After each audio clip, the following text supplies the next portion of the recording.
All right. So before I get started, I have been very ill for a long time, so I'm a little torn up right now. So Man. definitely not the smooth YouTube announcer voice right now, but I'm Batman. Yes, yes. So yeah, I'm over at Cold Nights Gaming on YouTube. Cold Nights got me one on Twitter, and yeah, just trying to get over this and be able to make content again without sounding like some kind of monster. Well, it's kind of hot.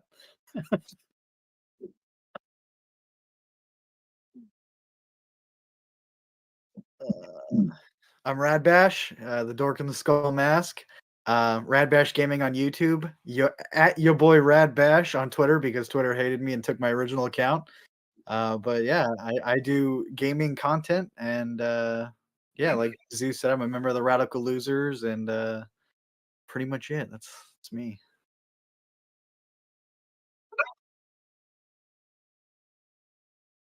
All right. Well, what's going on, everyone? I'm the Mad Belmont, and I do all things gaming with a little bit of a focus on a certain franchise that you see over my right shoulder here. Okay. Kirby. Love me some Castlevania, of course. And yeah, I am apparently a holy water maestro.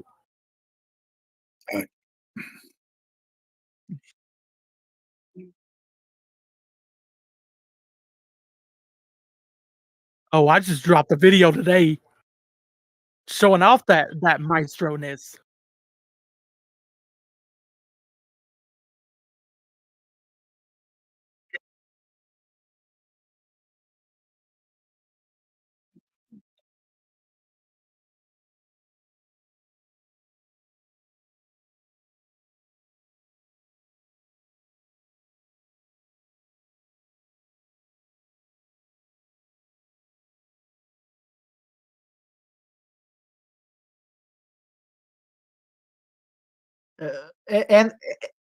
And he's the Giga Chad Slayer. The Giga Chad Slayer. Come on, don't forget that. That's important.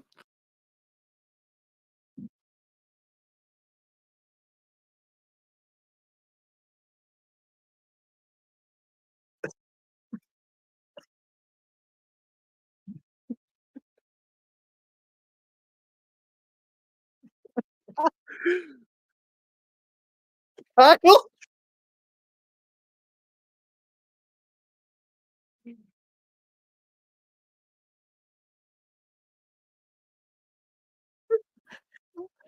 Kyle? Oh, I'm dying.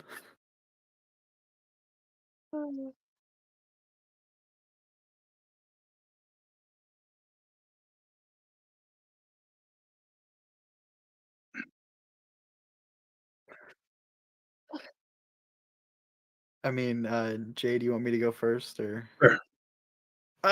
So some stuff went down on our little slice of the YouTube life. Basically, some outside forces tried to, cause some problems, and it was handled poorly on my part. I decided that it was best to just walk away instead of talking to Jay, who I then ended up cutting ties with him and a couple other people, which was wrong because these were people I considered friends. But we just didn't want to do the drama, and instead of trying to talk about it with the people who deserved a conversation, we went about it completely wrong. And so Jay and I talked privately, but again, Jay, I apologize to you and to anybody else who got wronged in that. I promise you, I hope you understand that it was nothing malicious on mine and Belmont's end. We just didn't know what to do, as we'd never been in that situation before. But again, to all of you, I apologize as well. That was not my intent to hurt anybody's feelings. And I can confirm that. I have not been in any type of situation like this, so I just did what Rad was telling me was the best course of action, that we both thought was the best course of action, and tuck and run. Tuck and run. Tuck and run. And it was clearly the wrong decision. It was clearly a really bad move on both of our parts. So I sincerely apologize.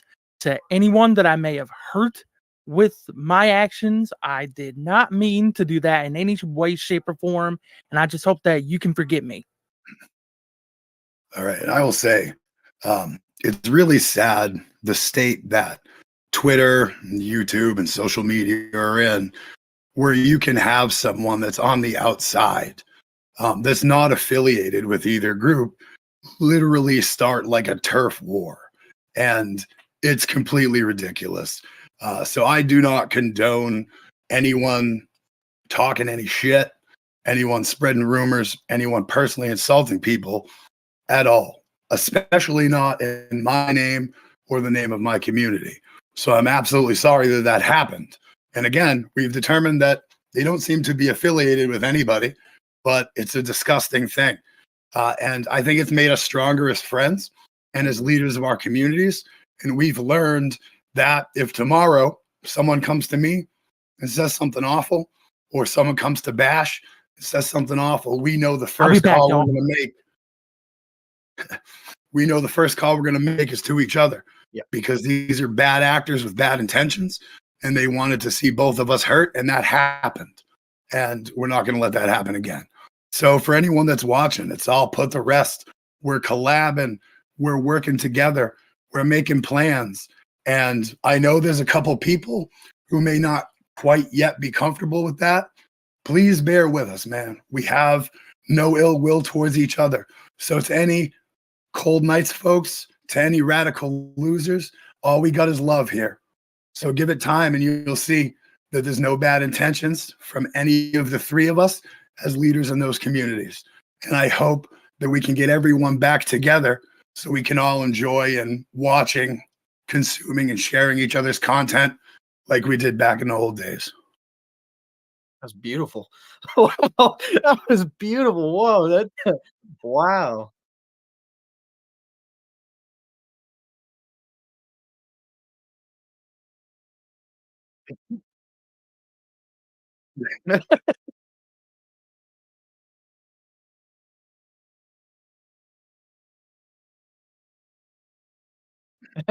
That's you.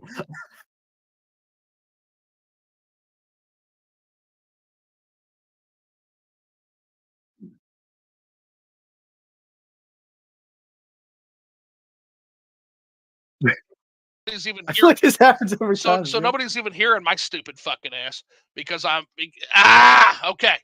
So anyway, so as I was saying, I said that is absolutely adorable what you just heard, and almost enough to warm the cockles of my sociopathic heart. So there's that. Now in terms of apology, I don't know what the fuck that is, but I think everybody here is forgiven from everybody else. So I think we're good to go. I think we've got a really good show ahead of us. And that being said, let's get rolling with what the fuck we've been playing. So who wants to start? What's everybody been playing lately? I guess I'll start. I have been balancing back and forth between two different games. I started both the original Fallout game from 1997, and I am also, like I said, balancing between it and Persona 3 Portable. I just could not wait for Reload. I I have Portable on my Xbox, but I game share with someone who bought it and Persona 4 Golden on PS4. So I figured, you know what? Why not just start like a whole Persona thing and just go through 3, 4, and 5? So I just beat 5 Belmont, and I got to tell you, 5 is one of my favorite modern RPGs that I've played. Now I want to play. I'm not going to lie and say I definitely want to play Persona 3 Reloaded, but there's a slight problem, and the problem is it's produced by fucking Atlas, the weirdest fucking company in the whole goddamn space. And so Hardtail will probably get that one on the Switch 7 years from now. Um, so when it comes, I'll be glad to play that. Until then, I guess I get stuck with Portable. But Mandy says that Portable's plenty good, so I trust her. I trust her word with my life. So looking forward to getting that when Limited Run Games finally gets around to fucking shipping it. Um, Good luck. All right, what's everybody else playing? Man, I got like 5 games in the works right now. Nice. The main one I'm playing, I'm gonna butcher this name. I can't say it right in any of the videos I make about it. Trenpang 2. Oh, Trepang or whatever. Trepang, is that how you say it? Yeah, whatever that name is. It's like Fear. It's like a Fear like clone, I guess is what I'd call it. And it's been really good so far. Well, Fear's a good ass PC shooter, so yeah, can't go wrong there. What you been up to, Jay? So this morning I just started playing a game. Every once in a while I'll go on to like the PS Plus and I'll check out the stuff that's leaving soon because I don't want to miss it. And as angry as I am about their subscription prices, which maybe we can get into later, I had renewed it to do a couple co-streams. And I looked and there was one that was leaving that I had never heard of, and it was called Lost Word. And I started playing it and it was really good. It seems like it's about like a 4 or 5 hour adventure, very much like narrative driven with a little bit of platforming. But it's about writing and it's about like tragedy and personal like grief. And it seemed really good. So I'm enjoying that. I don't know if it's because I'm sick, but I was like all emotional this morning playing it. I'm like misting up. Like it was crazy. And then I really enjoyed that Grand Blue demo. So I busted out Versus from the collection. And I was going back and doing some fighting in that and enjoying the characters that I had revisited with that demo. And it also made me want to play Valkyrie Elysium. So I'm playing that again as well. Because the combat's kind of similar in the Grand Blue Relink and Valkyrie Elysium. So that's what I'm currently playing. So on your first game, quick disclaimer. So I had stated in your Discord, I had stated basically that love to try it out, but unfortunately it doesn't exist because there's not a physical. Well, turns out that it's okay to be wrong. And guess what? There is a physical. So originally I was correct because it had just got one of those code in the box bullshit things. Oh. But basically what ended up happening is Emily went into the chat and said, wait a second, I'm pretty sure this got a physical release. And I looked it up and I'll be damned, it sure did. So quick correction and just to show, hey, it's okay to be wrong. I was completely wrong that game got a physical. So I have that ordered and I look forward to giving that a go, Jay, with your recommendation. I'm very excited. And today, after I got out of the hospital, finally getting this taken care of, I stopped at our newest mom and pop game store that just opened up. And I picked up the Valis collection for the Switch, and that's actually my first limited run game I've ever owned. Because if any of you know me, I'm very averse to ordering online, and I'm not usually huge on limited publishers.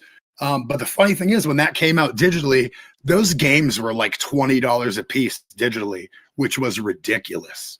They were something like $16.99 each.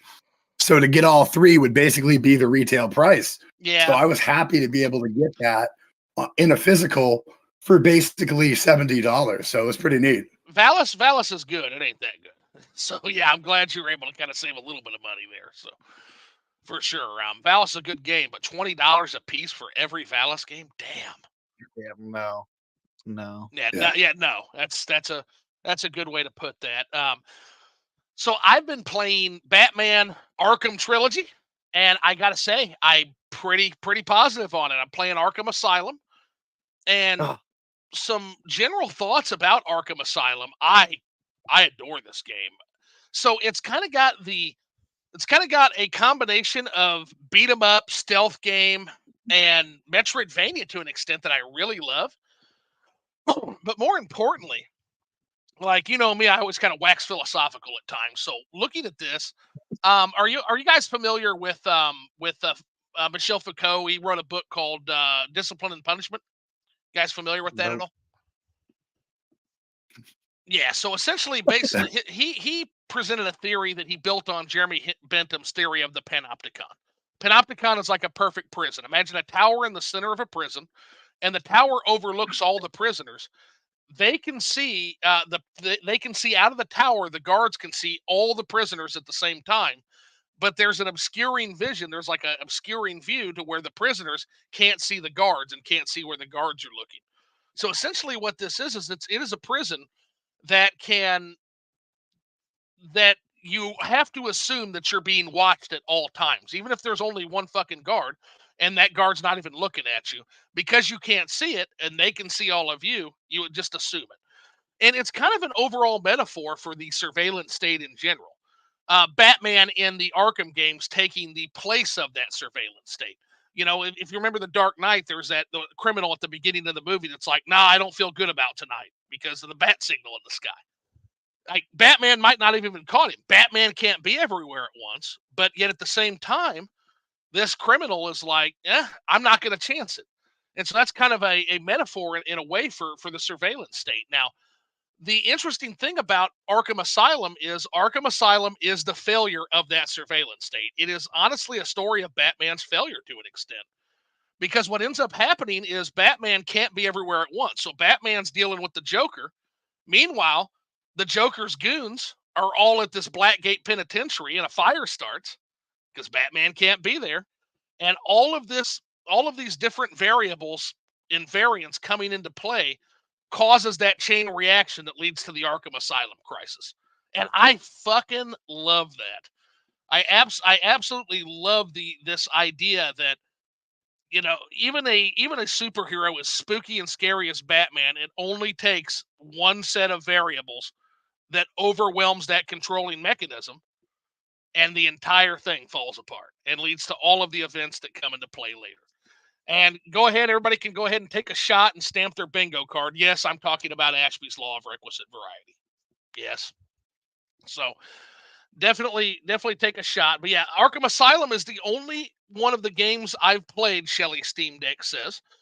And it's the only one I played too. Now, I said that I played the trilogy. The best one.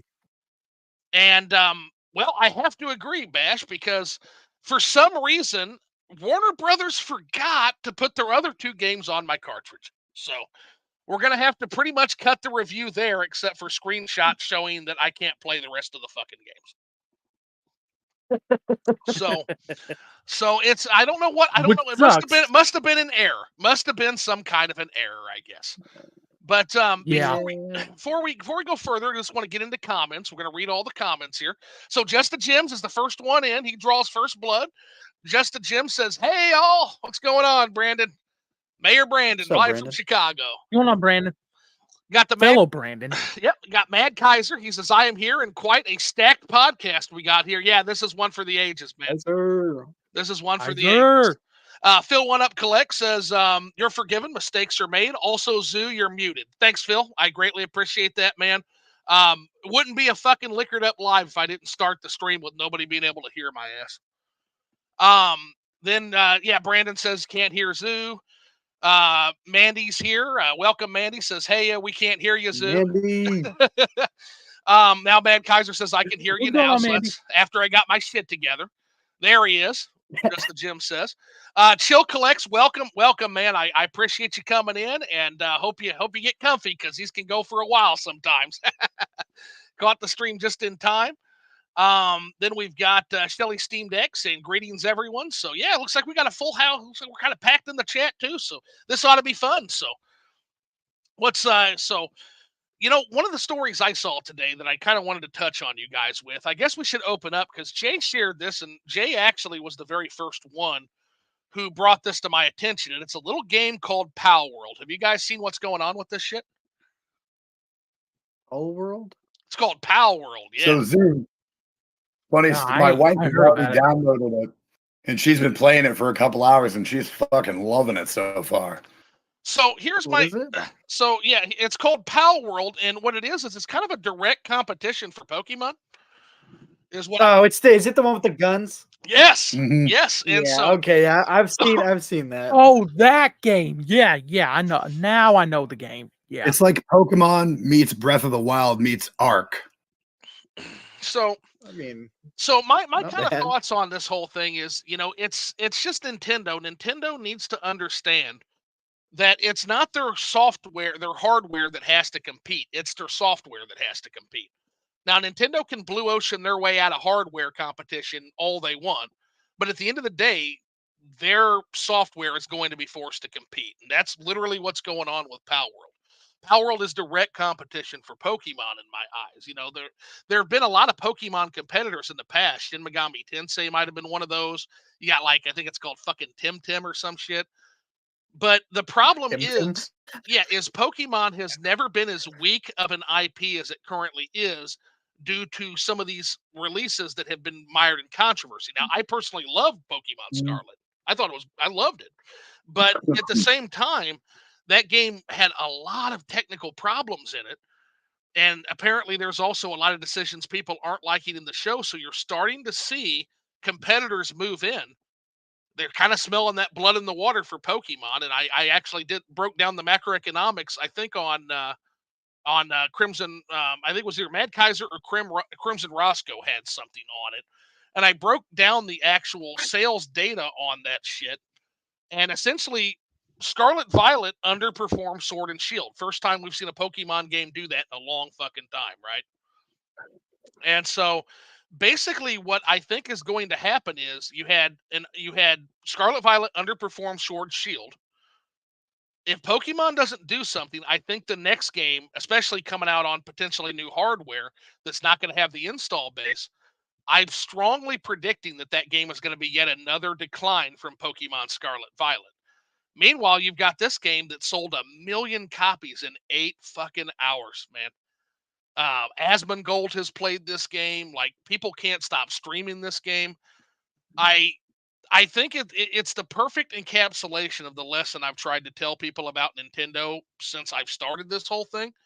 And that is that Nintendo is never as strong as they appear, and they're never as weak as they appear. And so you've got to take that into account.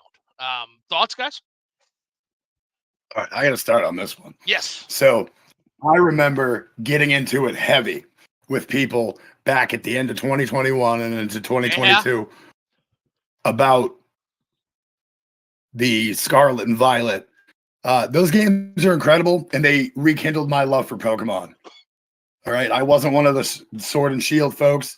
I wasn't a Legends Arceus folks. I was away from the series for a long time. So people that are down in those games, sure. And I know you said you've played them, but I think a lot of people haven't even played them. Gotta play. So it drives me crazy. A lot of people just want to talk shit about something they don't know. The other thing is, I would have to wholeheartedly disagree with you on the economics of this. Pokemon is still by far the largest entity of any branding in the world. Anywhere. In the world. 100%. So it's only natural. It's only natural that people are going to be coming after the bag. And I really think, having watched her play Pal World, it's definitely more of an Ark Survival Evolve type of thing. Because, like, literally, you get the Pokemon, and then you can fight with them. Or they call them pals. But then you can literally, like, put them into, like, slave labor work, where they have to, like, build your homes. And they all have different abilities and attributes for things they can build and craft. And so you literally can set up like an assembly line of like poor little like enslaved Bulbasaurs that are like producing your weapons and your shelter. I need to buy this game. What the hell? And okay, so let me tell you some of these monsters, right? You can literally chop them up like food. It's There's a chicken that you hold it like a gun and you pull its legs and a grenade egg comes out of it and blows the shit out of everything. That's true. Oh, man. That's true. They have like a Charizard one and you literally once you build the harness, you literally like hold it like an underslang shotgun and you shoot like fire shots out of him like he's like a flamethrower. It's incredible. I'm going to download it. It is multiplayer. It's PC and Xbox right now. It's not on the Switch or the PlayStation. I promised her I would get it and try it out. So I'll definitely have more to say about it. But I think the other aspects are bigger. I think the Pokemon aspect is what's going to be hyped up the most. But as far as the Breath of the Wild comparison, you literally have a glider. Literally the same kind of like stamina meter and everything. Like I wouldn't be surprised if Nintendo sues these guys because it's pretty crazy. Well, and that's the thing. Wow. Like Nintendo, Nintendo learned a long time ago with by watching what happened to King Kong and Donkey Kong when they won that case with King Kong. That's cemented. That literally cemented in their DNA that they have to be very protective of their IPs, very protective of them. Because if you don't, you lose them. If you don't, and that's part of why people are like, Right. "Why is Nintendo so harsh stepping on this kind of thing?" It's because that the precedent is that if you don't step hard to protect your copyrights, you can lose your copyrights, and that's literally what happened to King Kong. Right. So yeah, it's possible. It's certainly possible, but I do think that Nintendo, this is their wake up call, and I agree with Jay. In terms of, is this going to be the Pokemon killer? No, but It's not trying to be though. no. It's not Well, trying to No, be it's the it, next. it not. certainly is. It's certainly going after that market in its own way. It's going to be It feels more like a spoof kind of game though. Like, oh yeah, hey, look, we kind of made a Pokemon thing, like just to get your attention. I don't see them like, oh yeah, fuck Pokemon, we're taking them down. Like, I don't see it that. It looks very much like a, hey, you like Pokemon, you like machine guns, hey, here you go. You know, that's how Yeah. Well, I see but it. you got to keep in mind, Bash, that disruption is a crappy product for the crappy customer, quote unquote. And what do I mean by that? And they're using price disruption because it Yes. is only $30 on Steam Exactly. on So launch. so so Well, it's, that's not bad. a disruptive product is a cheaper product. A disruptive product is going to target people money that has been left on the table that Pokemon's not servicing, and it's also Right. going to be a lesser product. So again, if you look at Pokemon, and which is the marquee IP, somebody that looks at Pokemon and looks at this fucking Pal World thing, they're going to go, man, that's a crappy product, quote unquote, for a quote unquote crappy customer. And that's often where disruption comes from. Keep in mind, there was a time when Sonic the Hedgehog was viewed as a crappy Mario. It was a crappier platformer. And that literally came out of nowhere and disrupted the largest platformer force of the era and outsold Mario World. Mhm. So you got to remember that there's precedence for this. There's precedence for an imitator to dethrone a. I mean, it's all of history essentially, and so I'm not saying that this is going to do it. I actually don't think it will. I think, like Jay No. said, you're talking about the biggest Yeah. anything in the world, but Pokemon is everywhere. it is Oh yeah. Nintendo's wake up call that their software must compete. It has to compete, and if either disrupt or be disrupted. Nice. I like. Oh, is that what's the name of that one? That's one of the evolutions. Who's that Pokemon? Yeah, that's it. I Sylveon. knew I'd get it. But yeah, just a quick thing to say, next generation's already probably going to be a decline from the Switch. So pairing that with what I'm kind of seeing out of the 2023 software output, and I am cautiously pessimistic on Nintendo next generation. I truly am. I think they can do it, but That's fair. it's going to be hard to top the Switch. Most sustaining innovations, which is what we're looking to get, and that's the smart move. It would be very stupid to do some 3D fucking monstrosity like I fear they're going to do. But I do think that it's going to be very, very hard to be an increase in profitability and sales over the Nintendo Switch. It's actually unprecedented for Nintendo. They've never had a sustaining innovation that outsells the disruptive innovation it's built off of. So I don't know. But what do you guys think, Bash Belmont? What you think? You know, I think that this new system that they're coming out with, it's not going to be nowhere near the Switch. And I don't think it really should try to be. You know, it should just try to be its own thing while, keeping the spirit of the Switch alive, basically. So I don't know what they've got in store for us, but I'm excited to see what they got in store I am too. for us. I am too. Whether it be this year, next year, whatever, I'm excited. Well, we're gonna learn more in February for a couple of reasons. First and foremost, Nintendo will have its financials, so we're gonna actually get to see if I'm gonna finally get to see if my theories on Tears of the Kingdom and Mario Wonder I'm gonna get to see how those theories pan out, and we're gonna see what I owe OJ or not in terms of some of those deals. So, very excited for that. Also excited to potentially see a Nintendo Direct, which the history says we'll get one in February. So, very excited to. That's going to be very telling. Going to be very, very telling. I don't think we see a system in that Direct, but I definitely think we're going to see the rest of the Nintendo Switch's year. Do we need one? I can't. No. I'm not hyped for a never Switch 2. Like we don't need one. We like, don't need a Switch 2. No, that's been my position the No, entire time. we really don't. No, what is it gonna have to offer? Like the Switch is portable. It can be played on a TV and in your head. I don't like what Nintendo's games aren't like. If you take Mario and God of War is a graphically like advanced game. Mario doesn't need to be. Zelda doesn't need to be. You know, like they do good with what they are.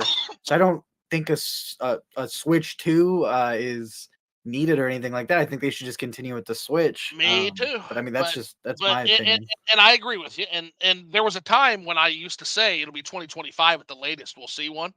But I think some things have changed that have made that pretty much impossible. Again, if I'm right, we'll know more in February. First thing that I thought that I think I was incorrect about, I thought Tears of the Kingdom and Mario Wonder would be stronger. I think they would have had stronger performances than they had. I'm not seeing the stronger performances. Now, I know OJ makes a good point when he says that Nintendo doesn't include digital sales in its sales forecast, what it tells people that it's selling.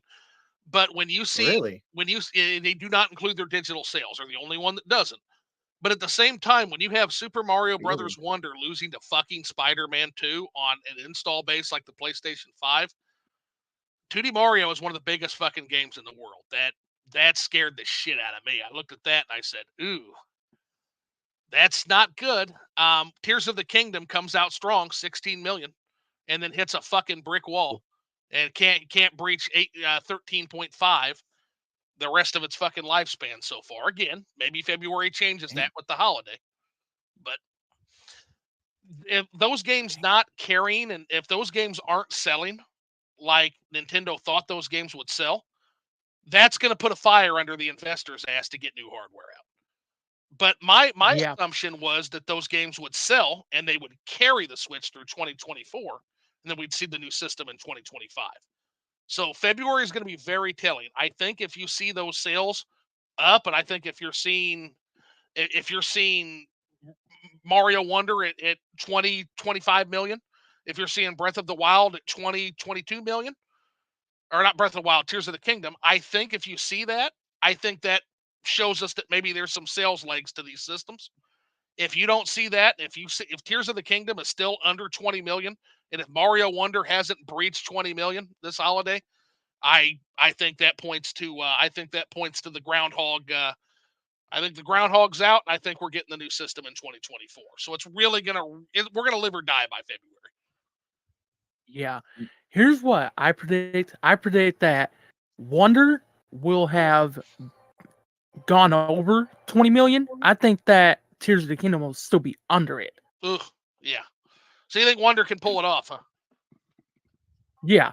Yeah, because I literally, since that game came out, have not a month has gone by since it came out where I don't at least hear about it once a week. So you're still seeing, and Belmont, you bring up a great point. Are people still talking about the game?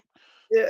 Are they though? Because I know Belmont said he hears people talk. I think the last person I heard talk about Wonder was Zoo, and I haven't heard anything about it since. And it's not been the greatest, has it?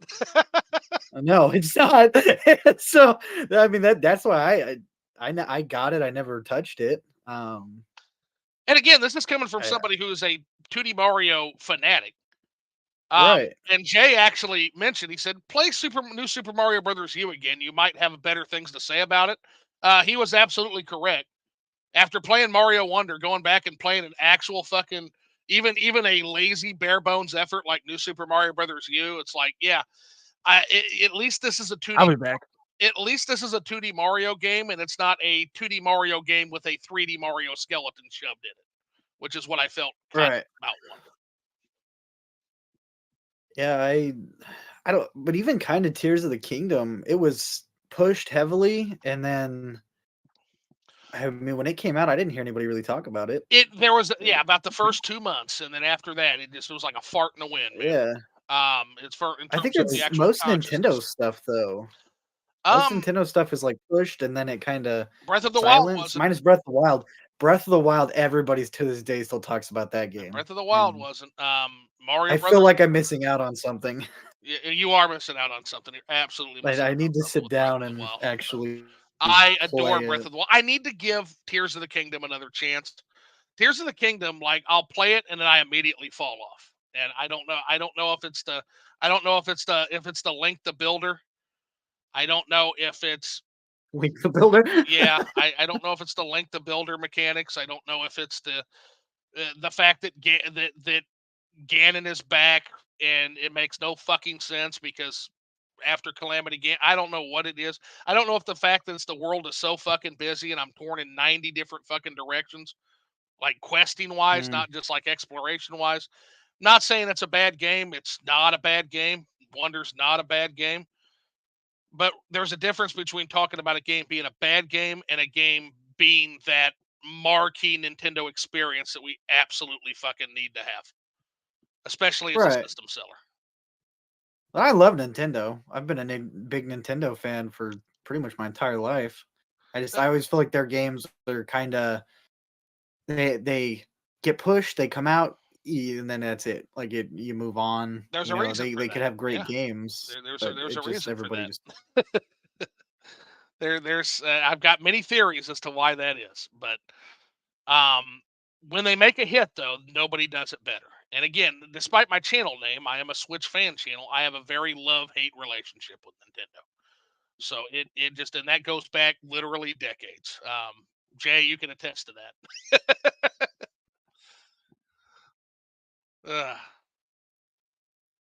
But yeah, we'll see. Let's take a quick peek here. So Upper Nimbus, welcome, buddy. Yeah, quickly popping in. Don't have much Nimbus. time, but hope you guys have an awesome stream. Yeah, it's been good, buddy. We're gonna have to get you on here sometime too. I don't think you've made the Liquor Nut Browns yet, so we'll have to remedy that. Same with you, Captain Splooge, if you're ever in the mood. Phantom Cat Punch, same. Let's take a quick peek here, see what's going on, see what I've missed, because we got all kinds of stuff here. So I guess we'll start up here, and it looks like how all Arkham Asylum is the only one of the Arkham games I've played. Yeah, the same here. And then I own Arkham City, but never got around to it. So I own Arkham City in theory as well, Shelly Steam Deck, but I don't know. Maybe I'm just missing it. I every time I try to play that game, it tells me it's not on my cartridge. So, who knows? I'm just gonna assume it was just an error by Warner Brothers, I guess. Um, Then I got Chill Collections. I never played any of the Arkham games. I was going to get it on the Switch, but I saw that not all the games are on the cart, so I skipped out on it. Yeah, that's a fair point. I'm being a Captain Smartass here, but basically the only Arkham Asylum is on the disc. So unless you get it for Christmas like I did, buy it when it's $20. Arkham Asylum is well worth $20, probably not worth $60 at this point. So Just the Gym says, I only heard about it when Jay mentioned it on a stream the other night. Now I'm suddenly seeing it everywhere. Yeah, that is the nature of viral games. It just blows up, man. That's kind of what's happened with Pal World. It's just blown up. Now, how long it sustains is going to be important. So is it like Jay says, is it going to be a fart in the wind where it shows up, it gets its attention, it gets its money, and it's gone? And Pokemon continues to be this. That's what I think. Yeah, it could I think it has the we're Pokemon with guns. Play this. It's got the little gimmick, and then it'll follow. once people realize the gimmick sucks, it just it could be. it'll crash. It very well could be. I would need to play it more. Right. And being a PC game that's not named The Elder Scrolls 3 Morrowind, that's gonna be a tough sell for me. But I would have to play it more in order to render a verdict. If it's anything like, say, Minecraft, which that's a joke, that's a fucking joke. It won't be. Where I play it once and I'm like, oh wow, this is something here. I don't think it's going to be on that kind of a game, but I would have to play more to render a verdict. And I look forward to Jay telling me a little bit more about it too. Then Chill says Live Alive is an amazing game, Mad Kaiser. Yeah, Live Alive is a game I played. So fun fact, I actually played Live Alive back on the Super Nintendo as a reproduction cartridge. That was back when I was in my SNES hub days and I was hunting every fucking Super Nintendo game I could down. In retrospect, a very good In decision. there. Yep, Been absolutely.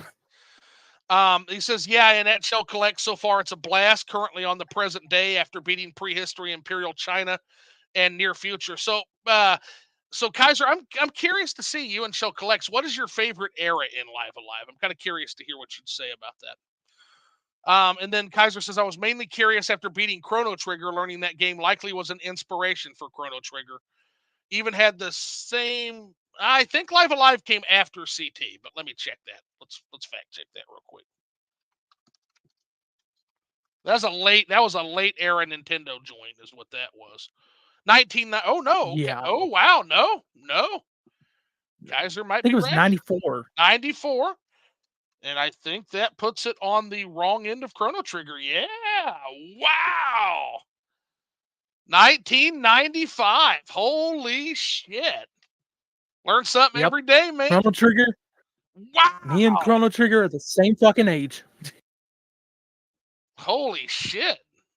Well, thanks for that, Kaiser. Learned something there. Yeah, Live Alive remake and that music, especially that boss theme. My God, yeah, great music. Square Enix. You can accuse Square Enix of a lot of shit. You can never accuse them of having bad music. So, Never. yeah, I'm enjoying it too. Can't wait to finish and review it, as I think it's an interesting game. Oh, also, Kaiser and Chill, have you seen the cookbook? So, one of the Nintendo Switch fan manual people has a cookbook. It's a manual and cookbook. So it's a video game manual, but it also has recipe from each era that you can make, like a Live Alive recipe. Look that up on Twitter, and I'll try to link that later on in the chat if I can find it. It's really good. Let's see. OST in my game is my favorite. Poop. Welcome to the stream, by the way, Poop. Love your name. It's basically exactly what you were just talking about in game form. Hello, Poop. Yeah, hello, Poop. Poop. And Poop. so Captain Splooge says it's on Game Pass. Rad played it tonight for free. Also, did pick up Super Mario RPG Remake last week. Can't wait to play that. Yeah, it's a great game. That's just a great game.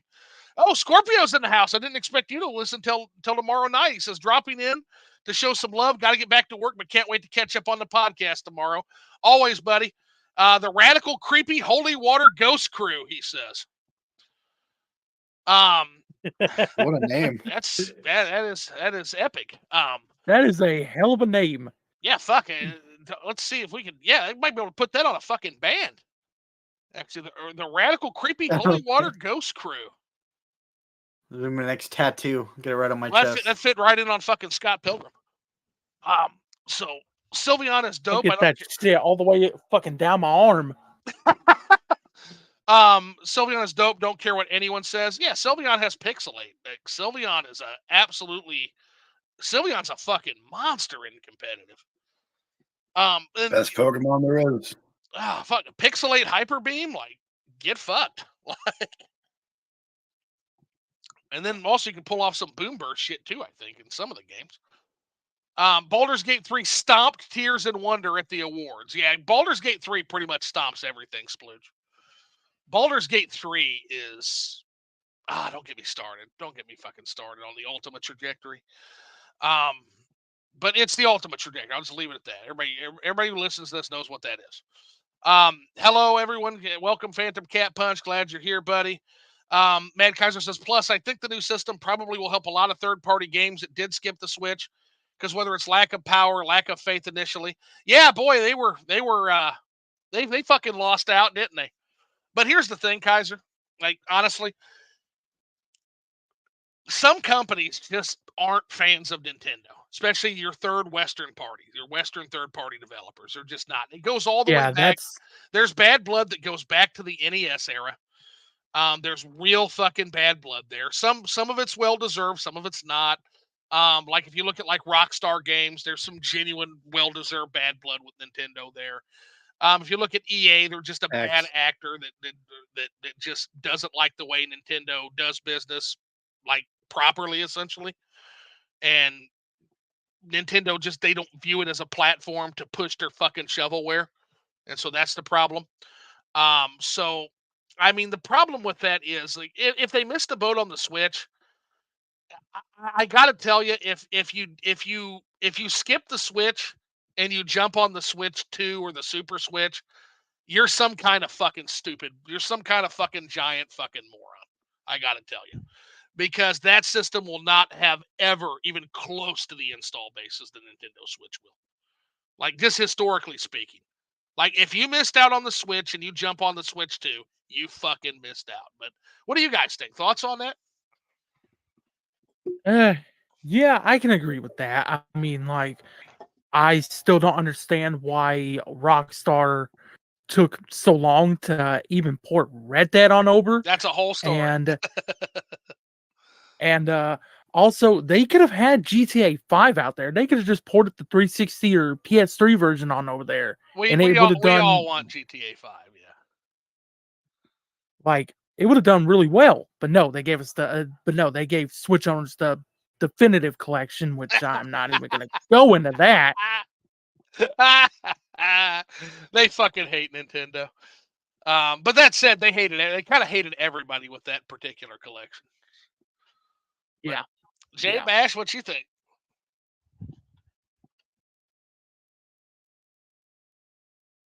Well, I think we lost him. I think we're kind of froze up when we checked the. So I can't hear Jay. There he is. I don't have any thoughts on that. But before we went into whatever that was about, as far as what we were talking about before with the sales performance of Tears of the Kingdom and Mario Wonder, I think you have to look at the environment they're competing in. And we talked about it a couple of weeks ago, that there's too many games and too many good games right now. But that's very much a Nintendo-centered problem. What was Spider-Man 2's competition? Nothing. On the PS4, PS5? Nothing. It had complete ownership. What is Rebirth's competition going to be on the PS5? Nothing. So I honestly think that the extreme amount of games and of high quality, like the Star Ocean remake, like Mario RPG, like so many of these games that have come out, each of these big titles are leeching a couple million of sales off of these big boomers. I don't think it's fair to compare it to Final Fantasy or to compare it to Spider-Man 2 because there is no competition. That's a fantastic point, actually. See, Jay thinking with the macroeconomics there. Exactly. Well, I was trying to bring it up and we started talking about Live Alive or whatever. Like, no, that was me. I had a whole thing planned to say, and then the conversation like jolted right. So I was just like, I'm going to get Red. Do you have anything to say? I'm like, I did before. Well, as will happen with I don't know what the hell Live Alive is. I don't know what we're talking about there. Well, here's the thing. So that's the magic of Liquored Up Live. So never be afraid to backtrack 5 or 6, 7, 8 fucking topics ever. Like we jump around. This is the jump around stream for sure. Yeah. But yeah, thinking with that macroeconomic lens, that's a great point, which is like, again, direct comparisons are worthless. Why are we comparing a game that's on a platform with no install base and no competition to a system that had about 13 or 14 fucking bangers come out in 1 year? Pikmin 4 cannibalized some of that. Like, what is it, like 5 million, 4 million? Some crazy fucking shit for Pikmin? Like, what the fuck? I was about to say, how did Pikmin 4 do? Because I know.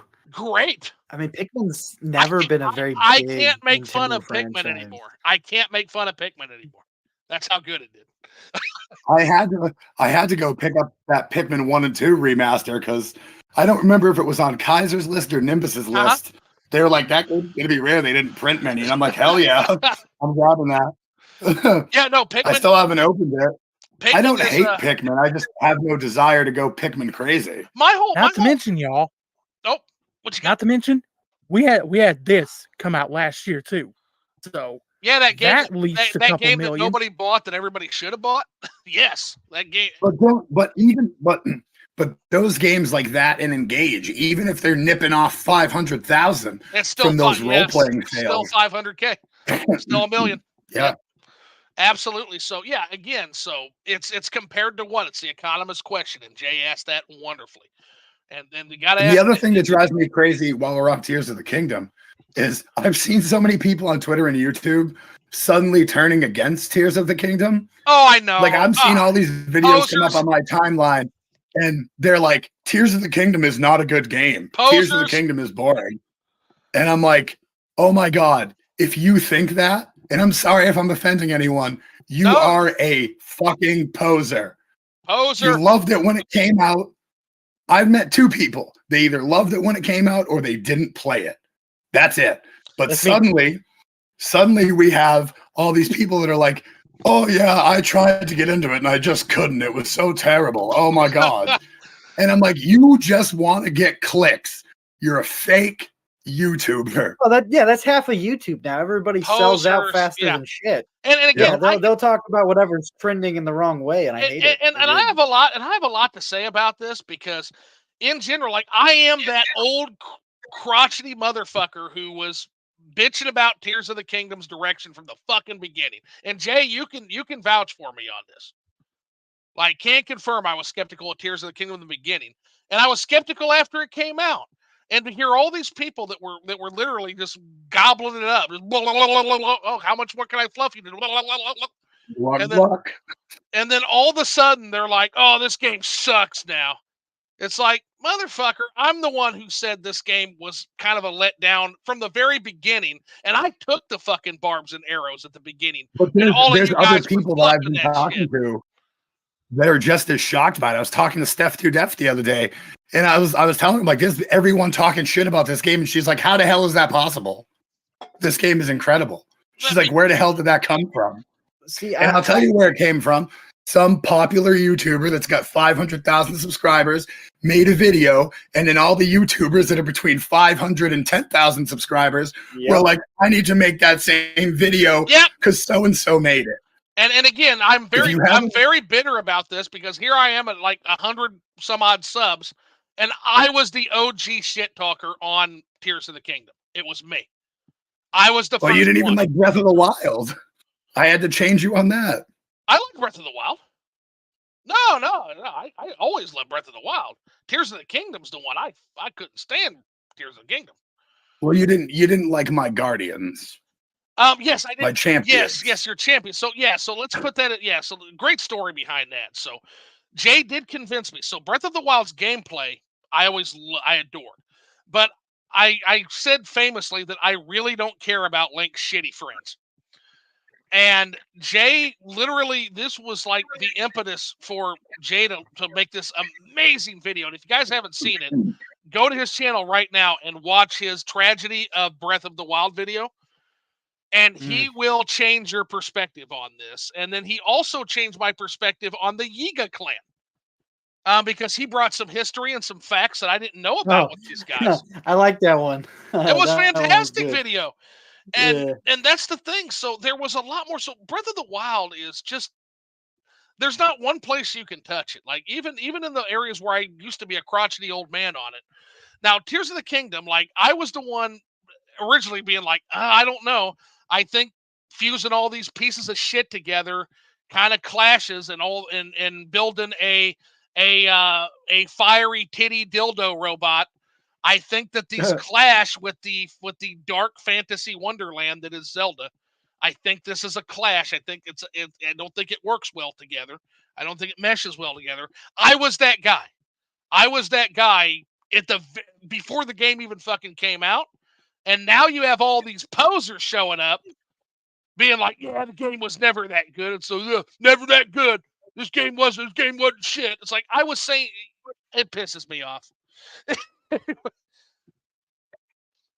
But, yeah, well, whenever you have a franchise that's super popular like a Zelda, you're going to have people like that just, swap sides of the fence, posing.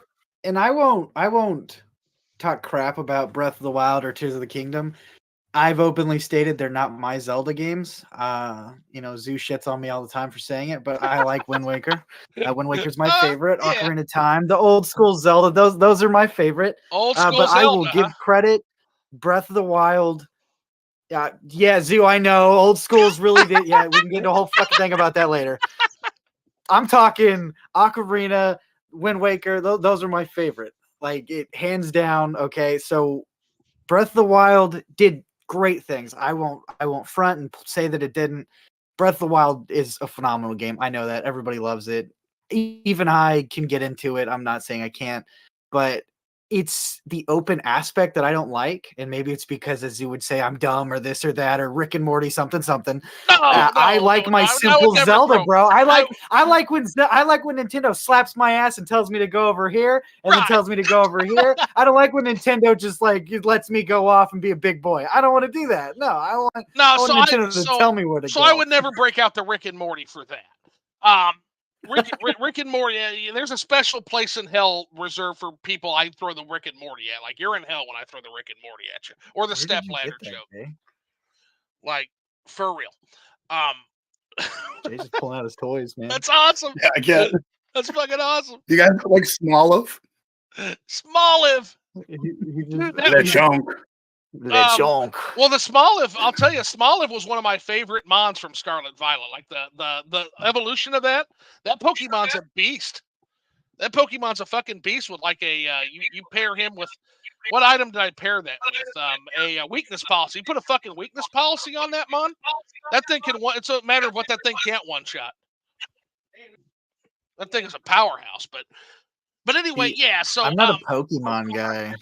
Yeah, what I would say about that is that I think it's generational. So I think so Bash, what Zelda did you start with?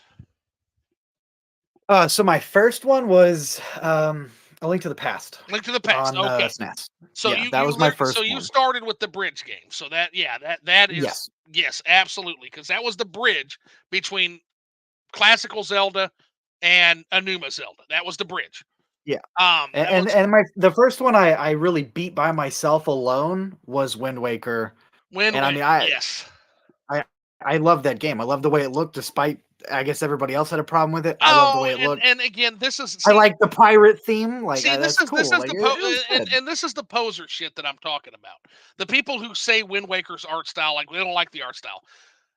Motherfucker, no, you don't. You don't have a problem with the art style. That's not why you like it. Doesn't look bad. I don't understand that. Like, I don't get that. Yeah, it doesn't look bad. Well, I'll tell you what it is like anything, like, there's a lot of, when somebody knows there's something wrong and they're screaming about something, but they don't know what's wrong and they can't actually tell you what's wrong. So they're screaming about the thing that is the most obvious. That's what's happening with Wind Waker. So it's not. I have the goofiest family members ever. Yeah, it's not the art style.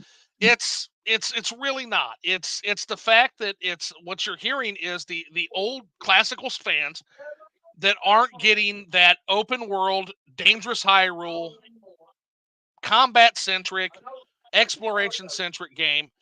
That's what you're hearing. And they don't know how to. There's nothing wrong with that type of. There's nothing wrong with that type of Zelda either. Right, I've stated many times. Right, no, it's not the art style. It's they have a problem with the way it played. But to be frank, they need more Rick and Morty for Zelda. They need to be able to vocalize their concerns because it's not the art style. Right. No, those are the people that need the Rick and Morty. The people that are saying, "Yeah, I don't like the art style in Wind Waker." Shut up. Like, it's timeless. Yeah, they thought it was an easy target, and I mean, the art style is beautiful. I love the way it looks. It is. But yeah, like I said, I when it comes to types of Zeldas, there are two. Both are good. Both can be good, and I think both deserve to be. I mean, you have 3D Mario and 2D Mario. Make both Zeldas. That there's no problem doing that. They want it to be connected now. That it's not. It's all over the fucking place. Okay, it's not gonna be. No matter how hard you try, it doesn't make sense. Nintendo, I still don't understand. So just make two separate ones and throw in a little Easter egg here and say, "Oh, this is really Ganon from Dimension 2B." Like, do that. That's fine. So I'll take it. I can solve this thing in one fell swoop, guys. And it's what they should have fucking done all along before they gave us this timeline. And by the way, don't think I didn't see what you did, E.G. Aonuma. You stuffed all my fucking games in the quote-unquote failure timeline. I see you. I fucking see what you did. But anyway, that being said, the way you do this is you make every game an oral retelling of the same legend. It's the same events, but it's a different storyteller telling the events. That's what you do. That solves the whole fucking lore problem. You just make it a legendary story. That's all you have to do. But they would rather fucking chain it together like Voltron, and then they get this. I don't understand. Like, why? Why do you need to? Yeah, just like Kingdom Hearts. Like, they just stop trying to. Kingdom Hearts. Stop. Kingdom Hearts. Yeah, me and Rad, we know that all too well as Kingdom Hearts. Yeah, they're like, this is connected over here. This connect. Oh, this is there. I'm like, Jesus, stop! I don't want it to be. But I'm in full agreement with you, and I think I was going back and forth with Belmont on this as well. There's no reason. Anuma Zelda sells anywhere from 4 to 7 million copies. Okay, on its best day, 7 million, like with a Twilight Princess in the 7-ish million range, in the 4 million range most of the time, 3 to 4 million. Even if that's a huge downgrade from classical Zelda, that is still a sustainable fan base to make a game. You just keep it in the proper budgeting. Absolutely. And you should be able to make that game. I am somebody who went over 20 years without my Zelda. I don't wish that on anybody. Both fans can be appeased. It's just like 3D Mario now, especially after Odyssey. I'm not a fan of 3D Mario. I don't think they're bad games. They're just not my cup of tea. But but I don't argue with sales. And Mario Odyssey has moved 26 million units. Give us a 3D Mario game and give us a 2D Mario game. There is do both. No financial excuse not to make both. And again, I'm not shitting on Kingdom Hearts or Legend of Zelda or anything like that. I love those franchises. I love those games. Sure. But when like you said, a retelling of the it makes it makes sense. But then when you try to the throwing a hook on and connecting thing, it irritates me. But yeah, I definitely agree. I think we can have a 2D Mario, we can have a 3D Mario, we can have a open world Zelda, and we can have a more, hold my hand, tell me where to go, tell me I'm pretty, and things like that. Like, I'll take that Zelda. That's good. Do both. Like, it'll sell. It's Legend of Zelda. It'll sell. We all know it'll sell. I'll buy it. You'll buy it. Everybody will buy it. Like, one Zelda's Pretty Woman. One Zelda's, taking you around the town, buying you a nice dress. The other Zelda is after you get out of bed and you try to tell your story, they look at you and say, "Okay, you got to get the fuck out of here." And you can have both. You can literally have both. You can have Richard Gere and you can have Zoo. You can have both. Everybody needs a Zoo. So, yeah, for sure. So, let's take a look here. So, thanks for that though, Kaiser. Great discussion there. And actually said that, and well, some people aren't into having some games held back and by wait, I've skipped. Okay. Blue System probably help a lot. Okay, yeah. So then Splooge says it adds I get ads for Wonder all the time and I don't look up Mario stuff. So yeah, strong ad presence, which yeah, it should fucking be. Building stuff looks like the best part. You would think that, but it kind of, with the building stuff in Zelda, to me, kind of slows everything down. Like, I just want to stick my sword in some shit. And I don't get a fucking sword anymore either because for some reason, Ganon's like mysterious, like fucking dehydrate his fucking lotion fucking made everything corrupted. It breaks in one hit. So you have to glue together all these pieces of shit, and that's your weapons now. So I also don't like that. Oh, the other thing is, I always want to remind people of that. As cool and robust as that weapon system is, at the end game, you're just combining your best blemished sword with diamonds. That's it. You won't be doing anything else. Yeah. So at the end, it's ultimately all for naught. Yeah. Also, Matt Mercer as Ganon. That's dope. Yeah, that was dope. I don't think hydrated Ganon can ever be accused of not having an awesome voice. Some people aren't into having some games held back by not strong hardware or performance in comparison to other consoles, but I'm not too bothered by that mostly. Yeah, that's your third party. That's your third party that are lazy fucking pieces of shit that just want to not optimize their games. That's what that is. Let me ask you a question, Kaiser.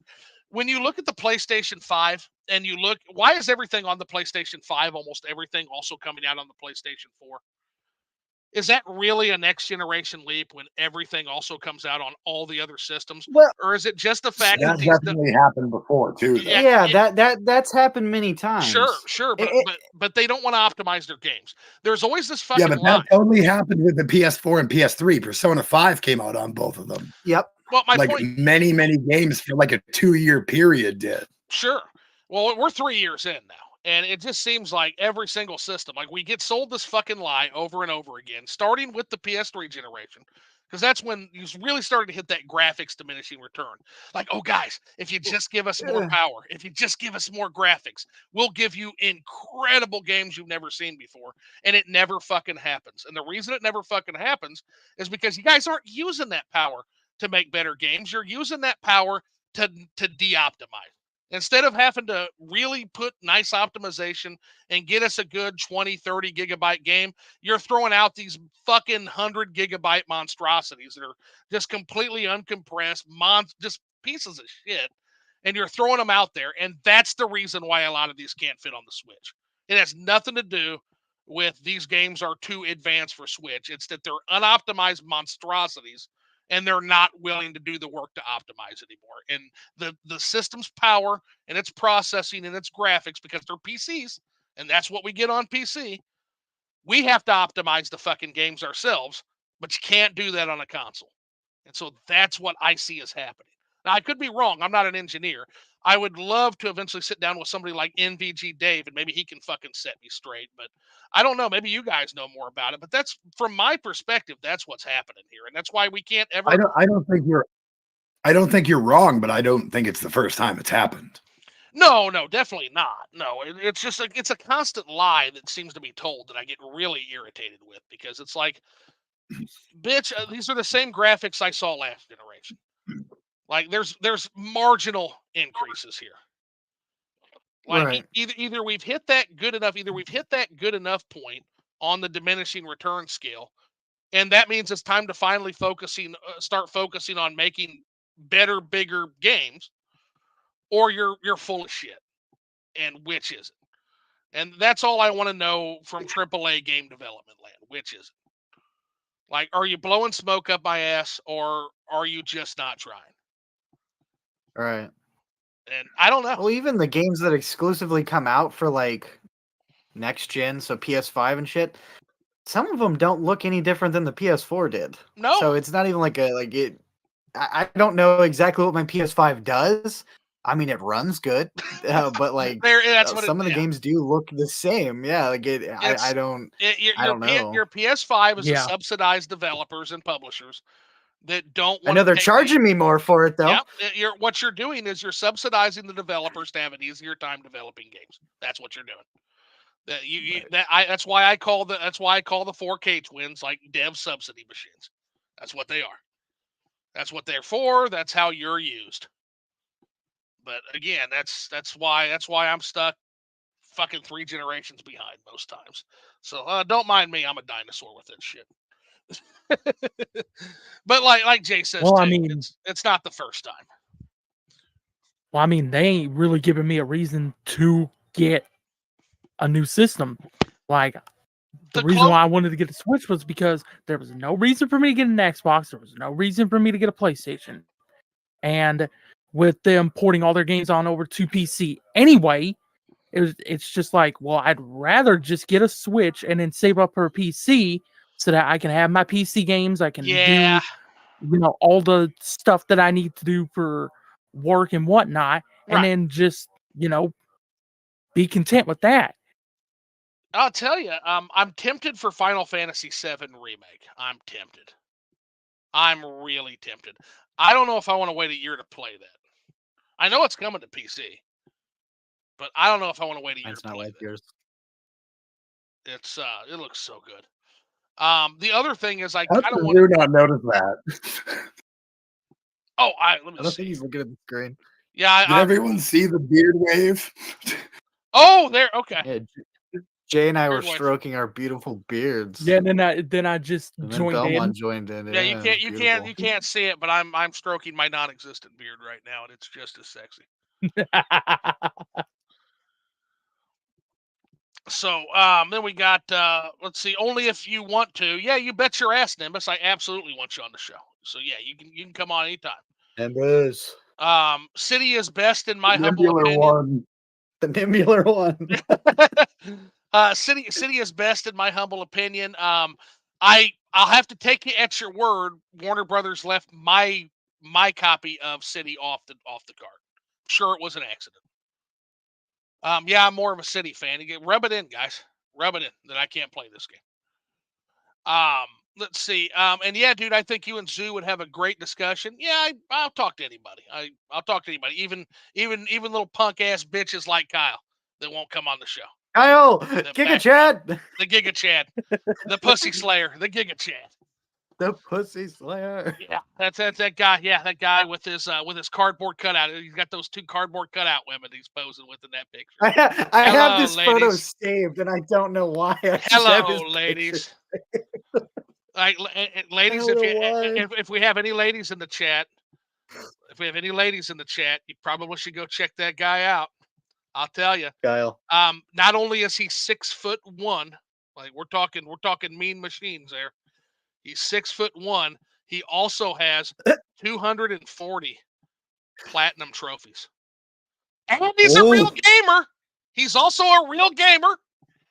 My panties are hella wet. Let me tell you. Yeah. Yeah, I'm sure that blow up doll he was trying to impress in that thread was absolutely just Oh my God. I'm sure soaked. Rad, you trying to kill me over? Bro, I'm drenched. Kyle's getting me all warmed up. Anytime you want to come on, Kyle, I promise I'm not this much of an asshole. Call me Kyle. Any trolls. So that's the thing. Like my trolls tend to be shy. Like it's all trolls. We'll shit talk until they stop. That's the thing. Like we'll shit talk. We'll shit talk and we'll bant back and forth for a little while, and then they'll take it to the DMs. It's like, man, you're gonna slide into my DMs that easy? Oh, now come on, Jay. Castlevania. Oh my God.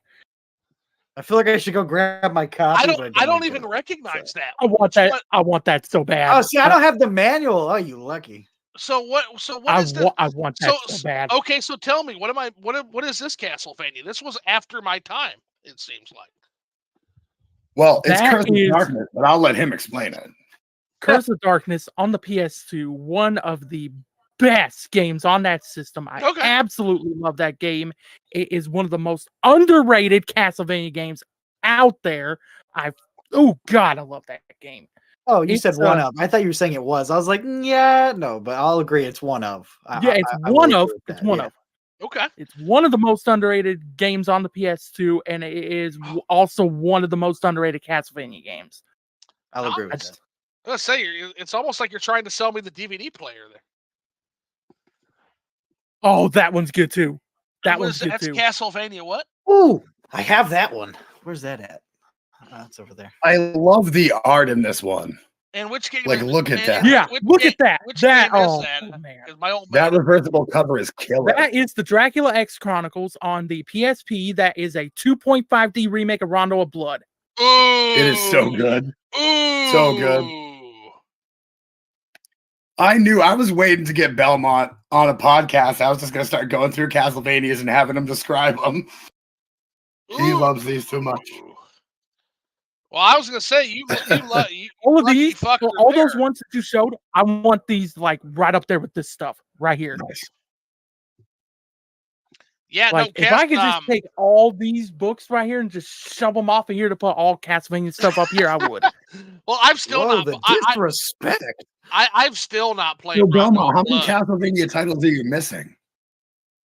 Literally, the only physical Castlevania title that I have, and it's because I was poor. I grew up poor. I got all my experience with the games out through renting them. I never owned them growing up. So the only ones that I have is I've got season 1 of the show right there. Yep, and I've got Anniversary Collection right there. Nice. And I also got Bloodstained Ritual of the Night right there. You got a Castlevania figure too. Where did it go? Oh yeah, it's right there. Okay. Right next to it. He's diversifying, gentlemen.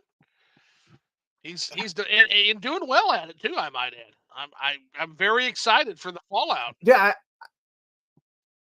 it was who were we talking to, Bell? It was me, him, and Fane. And both Fane were Yeah. like, bro, you love so much more than Castlevania. Have you thought about just like doing more? And I mean he took it, he went running with it. I mean, it's done phenomenal for him. Yeah, And it's cool to listen to him talk about more than Castlevania. Yeah, like I've always wanted to talk more than CV, but I was just so scared that I basically would just kill all the momentum that I had built by doing nothing but CV. Yep. And then they were just like, no, dude, like we can tell that you want to talk about more than this. You need to do this, Yeah. Yeah, you're sure, you're going it. to kill your momentum for a bit, but you're going to get more. Well, Yeah. and so I was just like, you're really good at it, homie. And in fact, I think one of your first times branching out like that was on. You were my first liquored up guest, man.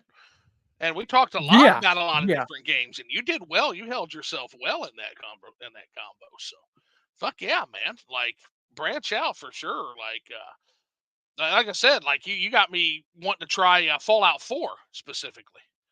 Like that one looks Oh, pretty really? tasty. Yeah, you got me looking into that on PC now. So, but again, I got so much. Fallout 4 is so great. That gameplay is so good. Like I love first-person shooters. I Me grew too. up with them. You know, a lot of my friends played them. So that game, I'm telling you, if they combine the shooting mechanics of 4 with like the choice and consequence system. Sorry about that. New Fucking Vegas. stupid phone. If they combined the gameplay of 4 with the choice and consequence and the leveling up system of like a New Vegas, perfect Fallout game. Perfect Fallout game. Right there. Yeah, Fallout New Vegas is to me just one of the absolute. You want to talk about like world building and storytelling in a video game? Oh my god, Splooge. That is not a hot take. That is a natural fact. New Vegas is better than 4. Oh yeah, no, I would never. I guess I haven't played 4, but that's a high bar. Like we're talking literally one of the greatest games ever fucking made. Ever. Jelly, Lament of Innocence is another underrated Castlevania game. I love that game. Man, I gotta get what? Belmont likes Castlevania? Yeah, what a shocker! But I tell you, every time I hear Belmont talk, he's like talking about like here's a Castlevania I've never fucking heard of. And again, I've got to remedy this somehow. I'm gonna have to get a DVD player eventually. Oh, the only ones that I literally have not played, and it's because I didn't own the system growing up, was all the DS games. So you've got Portrait of Ruin, Dawn of Sorrow, and Order of Ecclesia. Dawn of Sorrow. I love that one. Never played any of those, and it's because I didn't have a DS. And when I had a 3DS, yeah, people on eBay were charging like 100 to 150 for just the carts of those. Damn. So, yeah. Be right back. Alrighty. So that being said, while Jay takes a hiatus, speaking of the price of the secondary market in video games, what do you guys make of this shit? Have you seen this? Have you seen this fucking dork? This what's his name? Phoenix reseller. Oh, Phoenix resale. Oh my god. Have you seen this fucking guy? Yeah. He's pretty notorious. Yeah, this fucking Poindexter that like fucking goes around. I watched one where he got kicked out of a fucking pawn shop because he was trying to literally like take a game that was in like the $30 case or whatever, and he tried to act like he'd pulled it out of the $1 case, and the fucking pawn shop owner called him on his bullshit right there live on camera. It's like you fucking and that's Poindexter dork. Get the fuck, and he's ruining it for everybody, man. Right. Like when I got into game collecting, you had Pixel Game Squad, which at the time was Retro Liberty. You had the Game Chase, things like that. They wanted a good deal, but they never, if you asked, they told you the truth. They said, "Hey, look, this is how much it's worth." They didn't screw anybody. And I'm not trying to talk crap on this, Phoenix resale guy. I personally, I am. I don't. That's different. That's Zoo. I don't watch his content. I don't do the reselling thing. I understand it's what some people do to make money, how they get by. No, I'm not shitting on it. But when you openly are screwing somebody to make a profit for yourself, that is incredibly disrespectful. And I can't support that because just like you, those people are trying to supply food for their kids. They're trying to pay rent. They're trying to. So for you to turn around, screw them, and make a profit, I can't. I can't watch that. I can't support that. And I hate to be the guy that calls this out. I hate to be the fucking common sense ghost here. How the fuck can you even prove that that's what you paid? Like, he's always like, check this out. Like, these kind, not just Phoenix Resale, but all these guys are like, I bought it for this and it's worth this. It's like, buddy, you didn't buy it on camera. You're just telling us what you paid for it. Right. So yeah, if I tell somebody what I bought, you just got to take my word. I just have to take you at your word. Now, if you bought it, like the Yeah. Games Chasers. Now, if you're like the Games Chasers and you're doing it live, you're haggling and you're dickering live. Exactly. That's Yep. different to me, because now you actually get to see the entire transaction. But all I see is, number one, you got this Poindexter that's fucking going there with his like fucking backpack and his fucking lime green fucking hoodie, and he comes up there and he's like, "Oh yeah, I paid this and it's worth this," and it's like, one, dude, you're bragging about this, so you're raising the cost of everybody, and two, you're not even doing it in a place where you have proof on camera. So it's like, dude, Right. like, can you stop hurting game collecting, please? Can you stop? Oh, game collecting. I was talking about this the other day. Somebody was like, "Oh, it's going to go down again." With the way games, with physical media dying, no, it's not. No, it is not, because now everybody's going to go backwards and try to buy the games that they can get physically.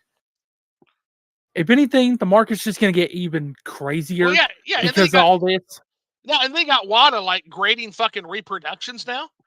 Oh, like you got companies like WADA doing that shit, and then you've got these fake resellers. They're fucking the grading game shit is so stupid. I don't know, why would you grade I don't understand it. The point of gaming is to play the game.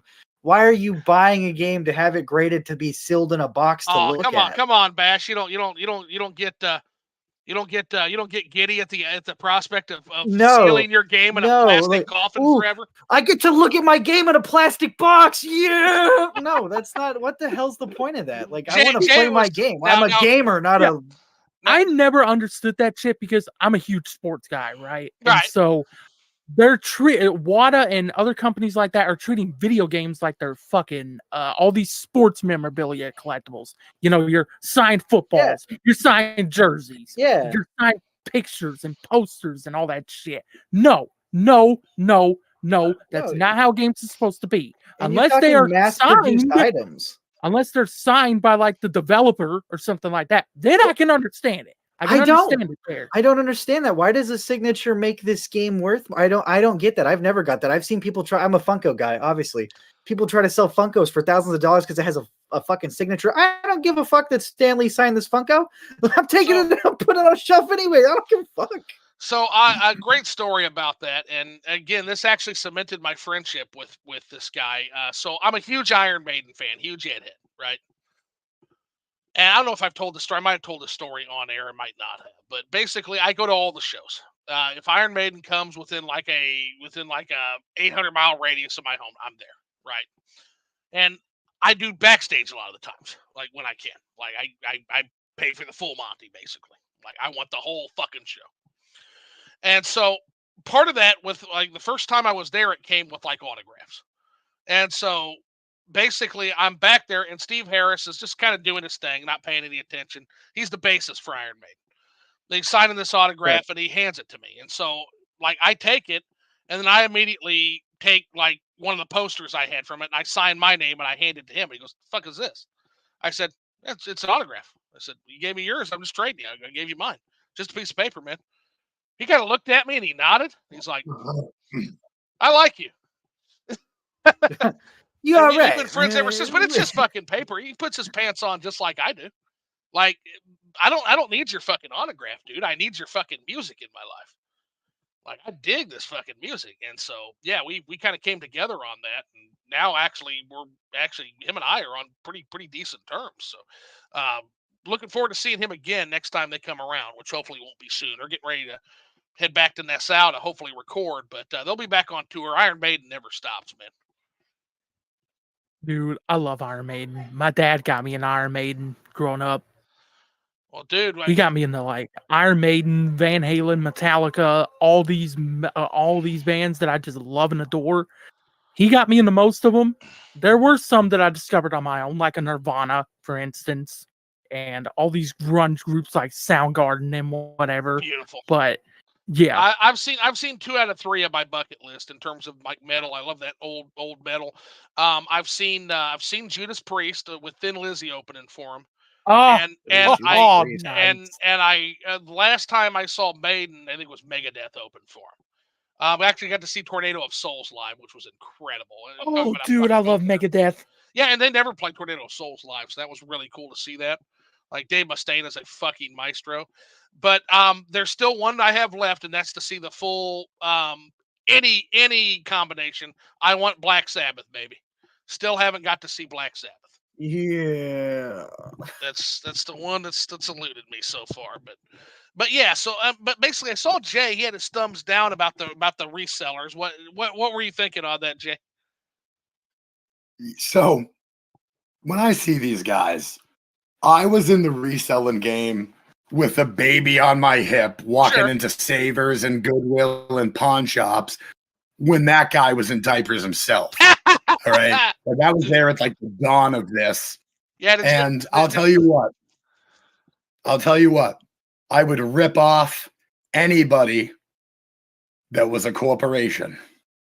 I would rip off any dealer. A pawn shop has a responsibility to know what they're selling. Right. A person in a yard sale has a responsibility to know what they're selling. But I would not be deceptive towards anybody in person. If I went to like a garage sale and I came up and saw Kuon complete sitting with their games and they're like, make me an offer, and I'm like, $5, I would never do that. Right. That's evil. Right. But if someone was like, this Kuon game is for sale for $20, I'm taking it. Right, and that's different. I'm not. There's nothing wrong with that. I do that. I understand that. That's called craziest deal. Yeah. The craziest deal I ever got. I walked into a Goodwill, top loader Nintendo with 2 dog bone controllers, $5.99. $5.99. And I know there's no video of me getting it, but it was an incredible lies. Thing. He spits lies. Yeah, but see what you're not doing, Jay. You're not going on camera and bragging to 100,000 fucking people that you got that deal, and then making all these pawn shops defensive and jacking. Wait, 100,000 people aren't going to watch this? I don't think so. What the hell? Finally.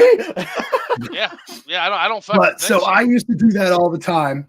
And the funny thing is, Cold Knights Gaming was actually my eBay shop back in the day. Oh, shit. Okay. So I used to resell figures, plushes, books, and video games, and MTG and Pokemon. So I did a lot of like TCG stuff. So when I see this guy, I'm like, come on. Like I had a habit. So what I would do every week, because me and my wife always worked opposite, so we never had to pay for childcare. Right. So when she went to work, I had my son. So I'm bringing my toddler out to like, and we would do a rotation on my days off where we would go to Savers, Goodwill, Salvation. Then we would, on my other day off, hit up a couple pawn shops, and believe it or not, even GameStop, because especially when consoles would tick over to the next generation, you could get some incredible deals because they would only go so high on their pricing. So you'd end up paying their like max $70 and the game's worth like $200, but they wouldn't charge you more than like $70 or $80. That's like the most sticker they'd put on it. So you would even catch them sometimes. And where I ran into a problem and became like a game hoarder is I stopped doing the store because my career got too crazy. Right. And I just kept buying. So that's how I got too much shit. But I will tell you, there's been a couple of resellers I really liked. And then there's been a couple that they just seem sleazy. Yeah. And it seems like they're not actually game sellers. They're doing it for content. Right. I don't like that. That's kind of what I'm. That's what Phoenix Retail seems like to me. No disrespect to the, I know that Pixel Game Squad, they now sell games. Hey, kudos. They still collect. They still all do that. And I know Phoenix Resale kind of collects, I guess. But the way he goes about it is he's making money off YouTube to go and flip and things like that, and then he's turning around and getting these games for dirt cheap. And I'm talking like he's bad about it. He's, oh yeah, I know what this is worth. Let me hit you.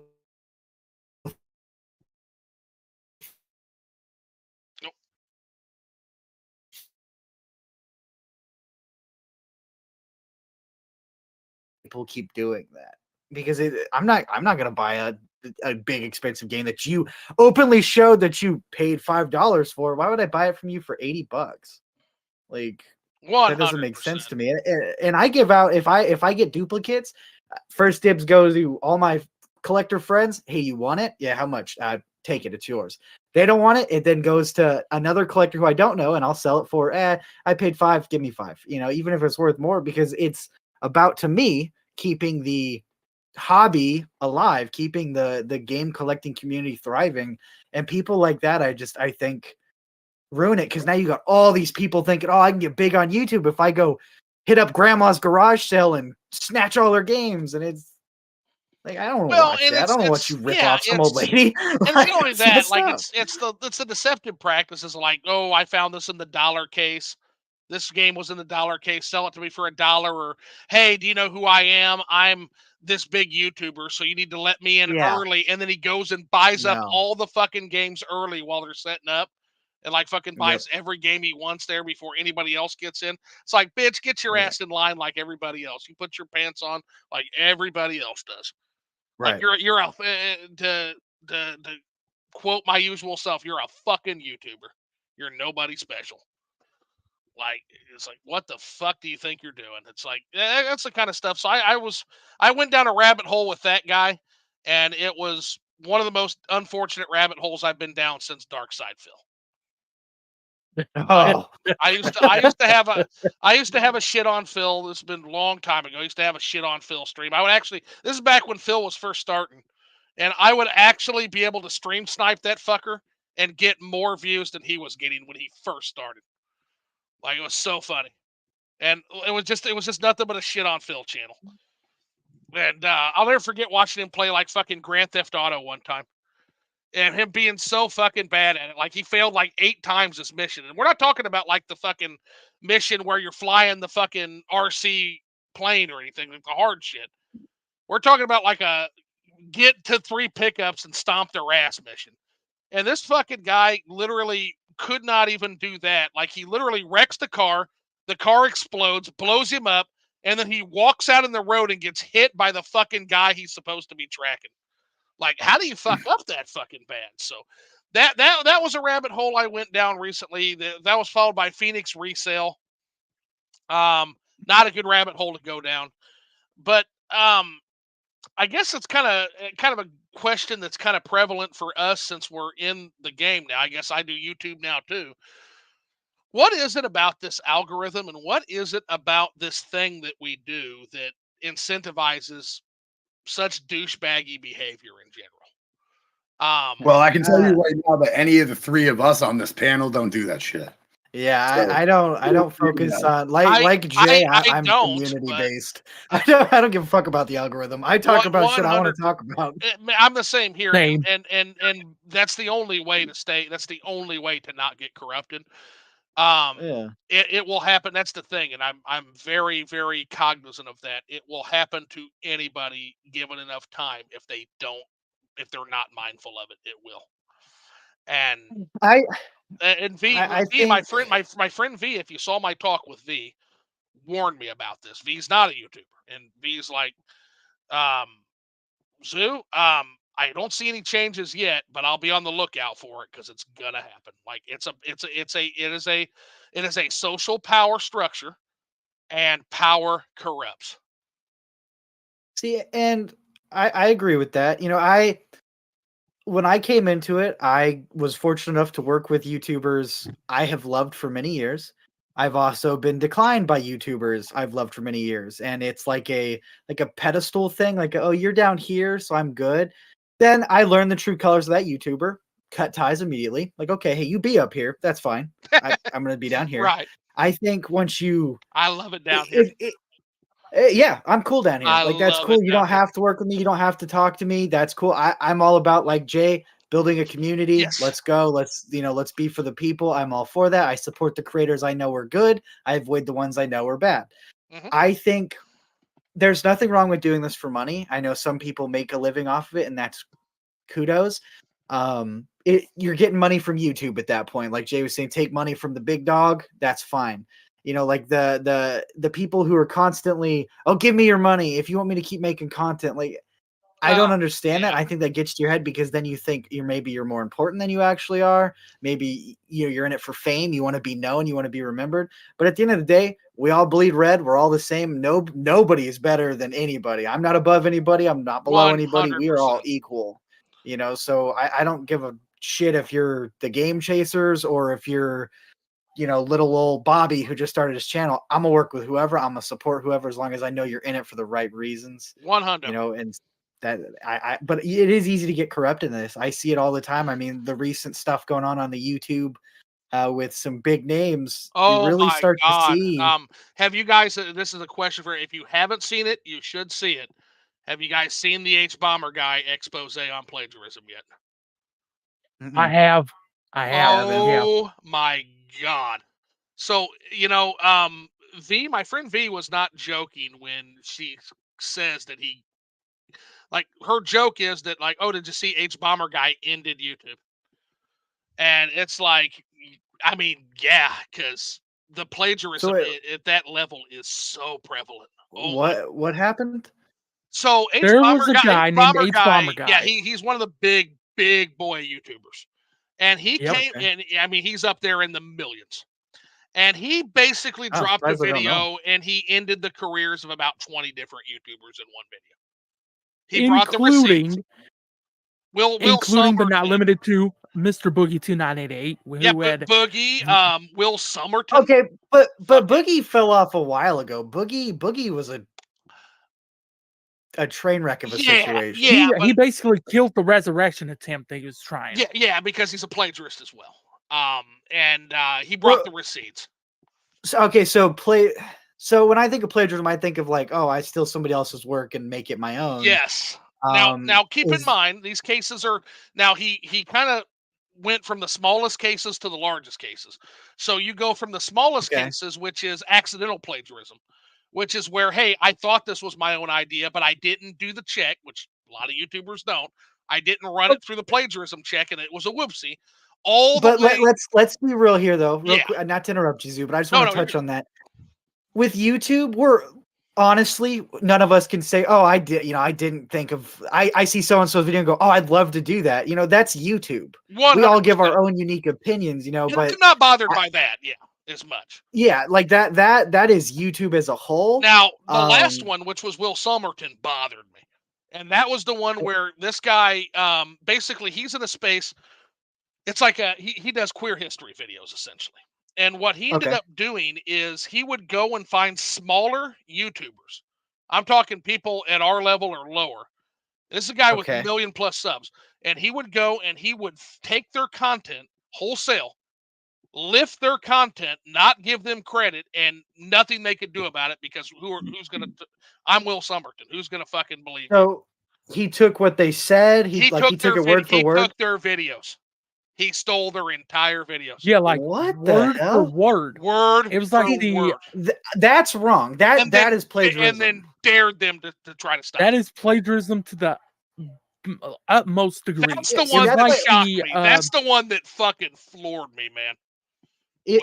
So for example, today I posted the Rad versus the backlog where I talk about fighting the games in my backlog, and I shit you not, 5 other people posted in the same day, all people I follow, and I'm like, I hope nobody thinks I stole an idea, and that's the thing I worry about it. But it's not, we all think at the same time, oh, the backlog would be good, So exactly that's where, and if I see I made a recent video coming out that I got an idea from my friend on YouTube, and I quote him and say, I got it from him.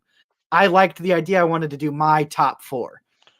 I think that's okay as well because we all have different mindsets. So let me give you an example. So I'm getting ready to do my Batman Arkham City review.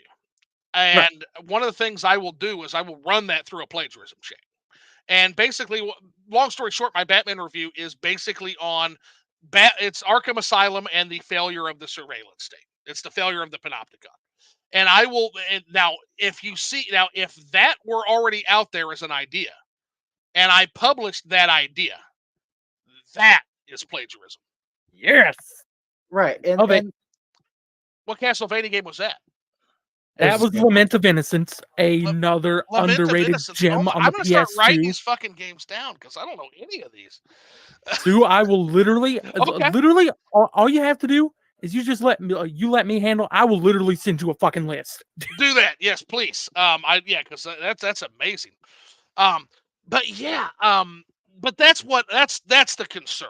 I don't think a million fucking YouTubers making top 5 RPGs that I'm looking forward to in 2023. I don't think that's plagiarism. I think that's a popular topic.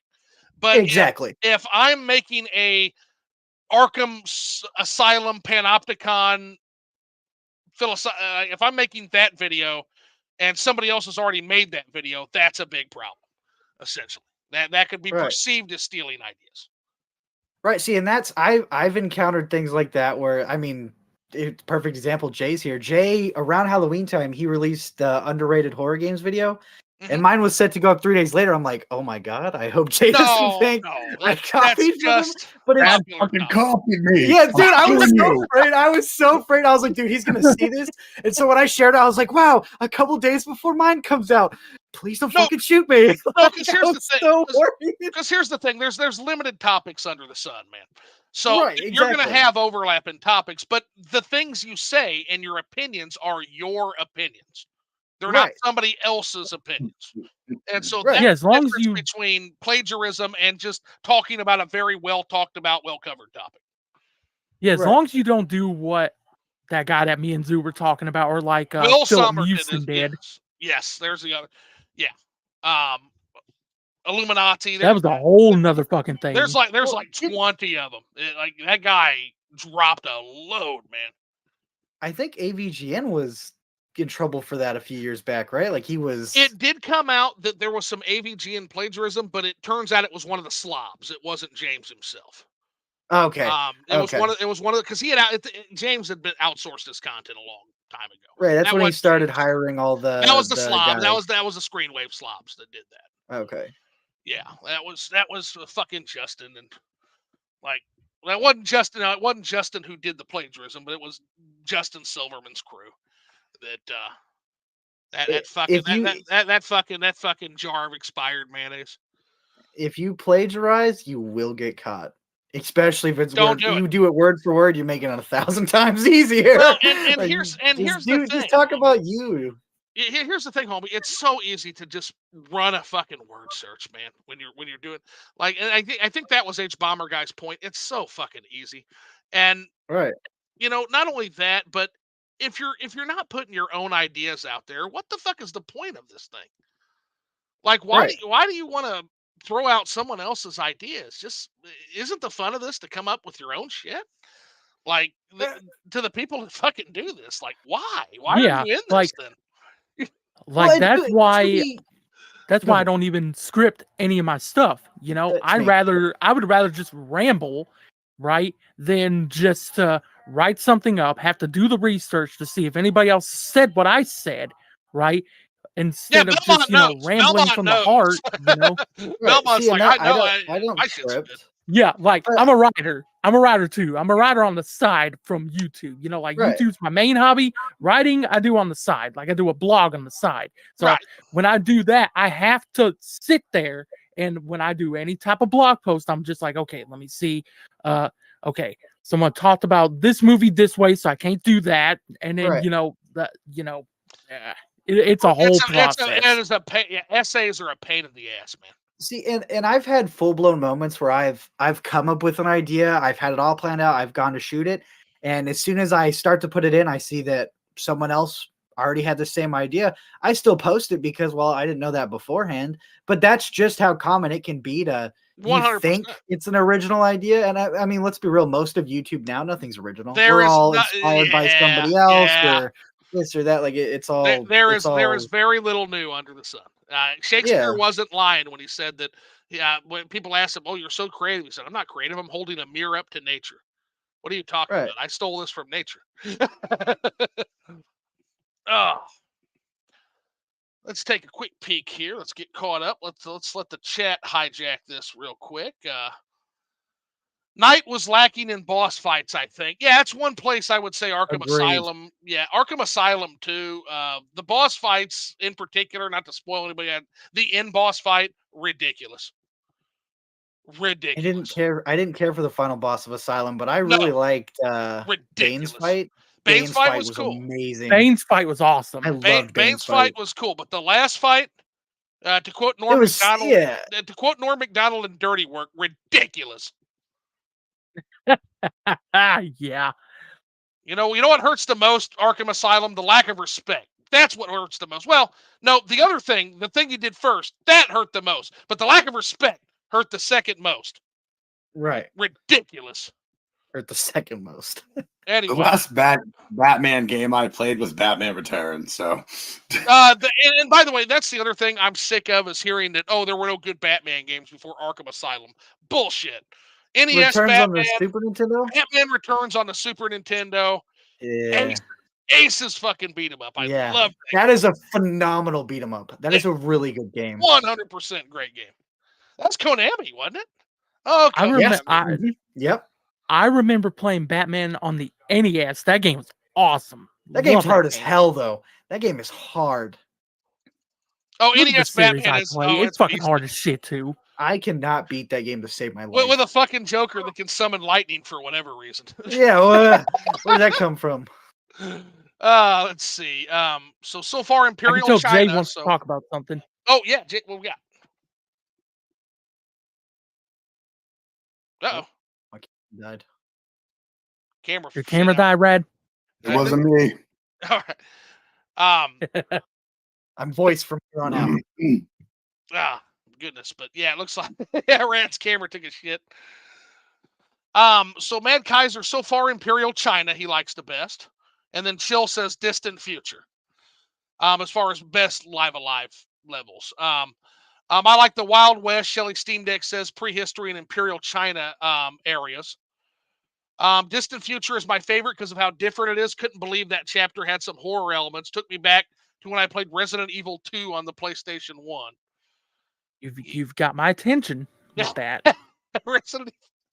That makes me want to check out. I'm gonna have to check out Live Alive again at some point. They were talking about Pal World before Fane. About Pal World before. Yeah, I kind of lost what was going on through some of that. Yeah, that happens here, Splooge. We jump around a bit. Never played Pikmin. Never liked the look of it, to be honest. I've made a mini career of shitting on Pikmin over the years, but can't do that anymore.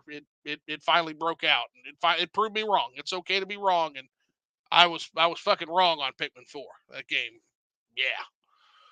There was a lot of hype over Pikmin last year. Never played the games. Never felt like my kind of game.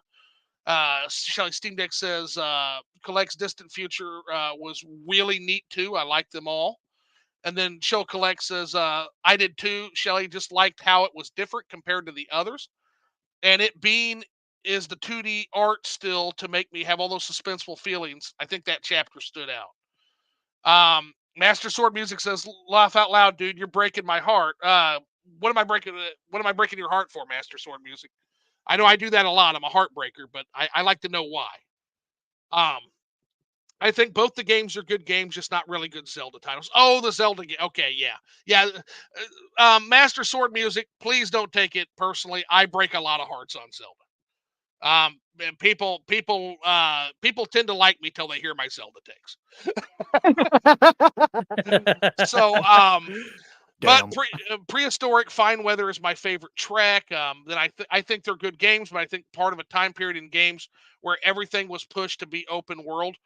Well, Splooge, the thing about that is Zelda was already the first Zelda was a fairly open world game and a fairly open world experience, and slowly became a linear point and click puzzle adventure game, where you did chores for the contemptible NPCs of Hyrule in between solving Rubik's Cube, Rube Goldberg puzzle contraptions. That's kind of where it went off the rails. The games began to resemble the mechanical wooden dolls that Enuma worked on in college. Of course, it was going to resemble that. He couldn't even beat the fucking Octoroks in the first screen of Zelda 1. But that's the guy we put in charge of Zelda. Rush Dog's in the house. Good evening, boys. What's up, Rush Dog? Glad to see you make it. That's awesome. What up, Rush? Yeah, Up, Rush. Rush. Good meme, though, haha. They're reprinting Wolf Link Amiibo, Twilight Princess HD, and Wind Waker HD may be imminent. I hope so. I hope so.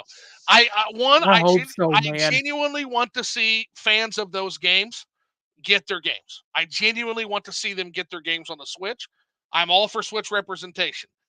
Number 2, I am ready. I am so ready to finally put the Wind Waker sales myth to bed. The Wind Waker sales myth is that if the Wind Waker was just, if it was just on a system that had an install base, it would sell well. And I am ready to finally put that shit to bed. So please bring the Wind Waker and Twilight Princess. Bring their asses over here. One, because I want those people to genuinely be able to play it. And 2, when it sells 4 million copies, I get to say I fucking told everybody so. Now, and oh my God, I need to finish Tears of the Kingdom. I really enjoyed it, but I stopped playing it to play Final Fantasy 16 and never got back to it. Boy, Shelly Steam Deck, Tears of the Kingdom or Final Fantasy 16? Which game did you like better? I have unpopular opinions about both of those games. I have many opinions on both those games. Me too. Then Rush Dog says Wind Waker's graphics have aged better than any other game of that generation. Yes. And then Fane says, nope, mine was the art style. I just didn't like it at the time. Okay. So there is one person that says, yeah, that thing was. Rush Dog says Wind Waker is loaded with exploration and combat. Play the hero mode on the HD version. It's a good challenge. By exploring, you mean boring ass, slow ass sailing. And by exploration, you must mean finding a fucking rupee on an island somewhere out in the middle. Hey, whoa. Okay. Whoa, easy. Hey, Dude. Easy. God, where's the lie? Where's the lie? So with the Wii U, they fixed the slow sailing. Okay. It sails much faster, and it's you find like a ruby on an island, but the islands are still cool as shit. Yeah, you know what you found? You know what you found for fucking optional? Link the pirate. Like, it's tight. Yeah, but you know what you found in optional content in fucking Link to the Past? You found a magic cape. You found a fucking fire rod. Like, that was the optional content that you could find by exploring A Link to the Past, like literal equipment.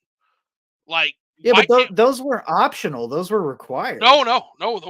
Some of those were optional. Fire rod. The fire rod you needed. I thought you needed the fire rod to defeat the. Oh, that's right. It's the fire rod was optional. Huh, I'll be damned. Yep. Same with the magic cape. I think. I don't think you need the magic cape for shit. It's just in a cave randomly somewhere. Oh, yep. What we got?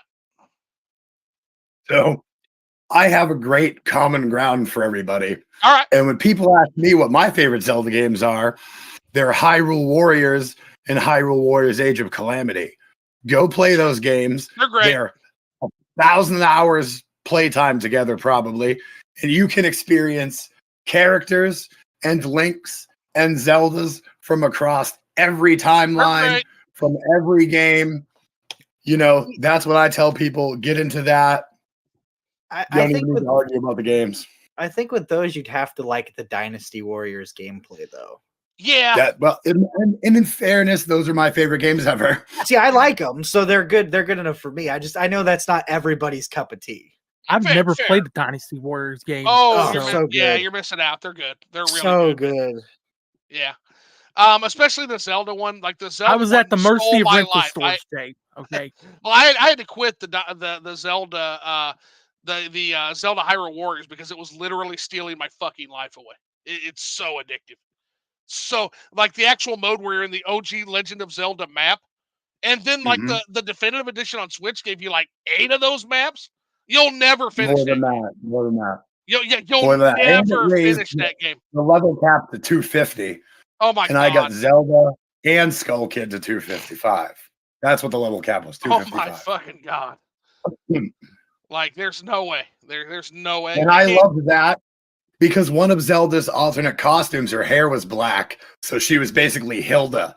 Oh shit! And that was like my favorite thing, to just be smoking people as Hilda. A link between, by the way, a link between worlds shows us that we can actually have synthesis between the two Zelda varieties, peeps. It's That is one of the best and it games, shows us, gameplay and story wise. Yep. and it shows us that top-down Zelda is a legit Hog. third style too. You know, love me some top-down Zelda. Well, And and here's I the even thing. talked yeah. about it in a video a little bit ago. You know how the Zelda style debates are stupid, and I thought how stupid those debates were, because there's a Zelda for everybody. Like Rad was saying, like you were saying, Zoo. Like there's a Zelda for everybody. It all So it we all just need to sells. So stop debating about it. It all sells. So make it all. It all sells. Right. If your game can sell 4+ million copies, it sells enough to make to generate a franchise. Just make them all. Yep. 100%. Unless you're Castlevania and you have a franchise built off of games that don't even make two fucking million in sales. And I'm not kidding about that. Not a single game in the entire Castlevania franchise has hit 2 million in sales. Not a one. Oh yeah, we broke that down on one of our liquored ups. We actually broke it down. Didn't we have it to where it actually was the original? What's the name of the 3D game that Lords of Shadow. Lords of Shadow was the top Lords of selling Shadow game, 1. even adjusted for pop increase. Lords of Shadow 1 is Yep. the top selling game in the franchise. And it was 1.77 million. 1.77 million. God damn. That is so criminal. The fuck are y'all doing, gamers? Like, well, See why I made my channel now? Like, I get it, man. Like, I want to grow the name of the franchise. I don't even care about my own personal fame. I just want Castlevania to be on this scale. That's what I want it on. How fucking salty are you that your franchise is owned by Konami though? How fucking salty does that make you? Like, well, Zoo, you know how terrible it is to be a 2D Chicago Mario. sports fan. Yes, I do. So, Yeah. Okay. yeah. Damn. Ooh, damn. That's a I related to being that bad, because you know how damn. you know how boneheaded Konami can be. Oh, So, I know. Yeah. I know. I gotta say, as bad as I always lament being like a classical Zelda until recently, or a 2D Mario fan, it ain't got shit on fucking Konami franchise fans. If you're a fucking like at best you get nothing like Belmont gets, and at worst you get to watch this fucking abortion take place before your eyes that the Silent Hill fans get. Like this fucking absolute train wreck. The amount of money that Konami has left on the table with Castlevania as a franchise, like, why the fuck haven't we gotten Lament of Innocence and Curse of Darkness on anything outside the PS2 and Xbox? Why have we not gotten remakes of the 64 games? Those could easily do with a remake, and I love those games, by the way. I think they're some of the most underrated games, but they did suffer from that early 3D jank, so that's why I say they need to be remade. And so you've got things like that, plus canceling Resurrection on the Dreamcast. That was another bad decision. Taking Sonya and making her completely non-canon. That was another bad decision. You could have had 2 separate timelines if you wanted that. There's a whole bunch of different things that they have just done that just makes me scratch my head. Well, yeah, especially considering you've got some of the largest exposure Castlevania's ever gotten with the Castlevania with the show. That would be a perfect time to relaunch, man. And they didn't capitalize on it. Fuck no, they didn't, because Konami is Konami, and Konami is the fucking worst. That's why. Yep. They're the fucking worst. They took 2 games that I know would have sold a bunch on other systems, and they locked it to PlayStation with that Requiem collection. If they had released those 2 games on other systems, oh, I know they. Yeah, why don't we have Symphony of the Night on the Switch? Why can I still not play Symphony of the Night on my Nintendo Switch? Yeah, like, come on. Baffling. Absolutely baffling. Absolutely. Well, I can't I can't say that because Symphony of the Night's on Xbox, and yes, I know because I bought that version. It's crazy to me. So resolved. Okay, resolved. I'm gonna put a proposal on the table, and it may be philosophical. It may not be. Everybody can answer this in their own way. What is on the table is if I was God, Emperor, Ghost of the world, should Konami be completely dissolved and seized, and their franchises and properties seized and handed to Capcom? Yay or nay? I would not mind Castlevania going on over to Capcom. I really wouldn't. Yeah. Actually, I have said this in videos before that I think that Konami should just outsource Castlevania to, you know, outsource one game to Konami, one game to Motion Twin. You know, have like a 2D game from Motion Twin, which is the Dead Cells developers, because they did really well with that Return to Castlevania DLC. I love that. And you're so nice, Belmont, but I'm God, Emperor, Ghost of the world. I'm not asking Konami to do shit. I'm dissolving Konami. I'm taking their properties, and I'm giving them to Capcom. What do we think? Is everybody okay with this? I wouldn't mind it. Me. Unanimous. The motion passes. I wish I was fucking God, Emperor, Ghost of the world right now, because we would have actual good fucking games in those franchises. Let's see here. I mean, but what if they didn't like the art style? Captain Splooge says some people don't like Toon style, especially when Nintendo released a tech demo that announced a grittier Zelda and then released Wind Waker. Yeah, that's always been the problem, Splooge. And that's part of it is the bait and switch. Like, that's part of it. Like, Nintendo was their own worst enemy when they bait and switch these franchises, and no era was worse than the GameCube with that. The GameCube was such a shock to people's system. Not necessarily saying it was bad. I'm starting to finally come around. I can't say it. Can't say it. But, yeah, the problem is the bait and switch. Oh my God, I almost complimented the GameCube. I really am shit-faced. Wow. I love the GameCube, but we all know that. Yeah, everybody loves the fucking GameCube except me online. Literally. Let's see. Oh no, not Kingdom Hearts, LOL. Kingdom Hearts lore is overrated in my opinion, Captain Splooge says. Chill Collects agrees. What's up, 90s? Welcome to the show. What's up, dudes? Dope group you got together. Yeah. Found these guys on the way here. Rush Dog, Persona 5 came out on the PS3. Metal Gear Solid 5 came out on the PS3 too. Yeah, absolutely. Let's see, Farrell and Fur, you guys are everywhere tonight. That's every night, Farrell. Never know where the combo is going to go here. Yeah, we are everywhere and we are nowhere, as Mad Belmont says. The jump from 360 PS3 to one PS4 was personally noticeable. I noticed it so much, Chill, that I didn't buy that system. It's like I'm good. Best looking PS5 game is arguably Demon Souls Remake, a prettier version of the 2009 game. Yeah, but that soundtrack, homie. Ugh. Ugh. Ugh. That fucking they raped that fucking soundtrack on that PS5 Demon Souls. That's not even the same fucking game in terms of feelings and what that game emotes. And then Feral Inferno says, I live the Switch life. It's a good life. Yeah, Switch life is the best life. Like 100%. Yeah. 100%. Yeah. 100. Rush Dog, 6'1" and tons of fun. Yeah, that's our Giga Chad. Just couldn't make it tonight because he's a shy boy, as well as being a 6 foot. We love you, Kyle. Who's that? I need to study that guy. Yeah, I will. You should slip into his DMs, 90. Just slip into his DMs. It's all about the confidence, 90s handheld gamer. Exactly. Dracula X Chronicles is a banger, Rush Dog says. Yeah, it needs to be on the Switch. It is. Fene says you can't love artwork or art style of a game if other people aren't allowed to dislike them without being full of shit. Just saying. Well, it's okay to be wrong, fan. I'll just leave it at that. It's always okay to be wrong.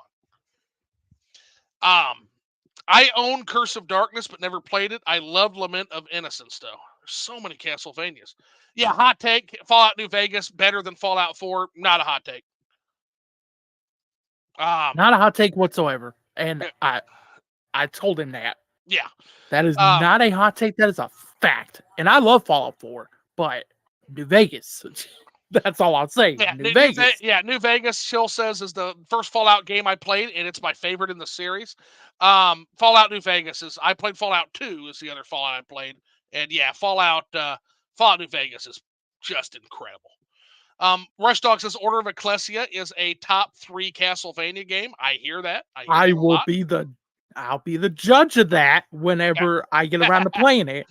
Nintendo Castlevania DS collection. Please, Konami. Those collections are some of the only things you're actually doing correctly. Like, let's do that.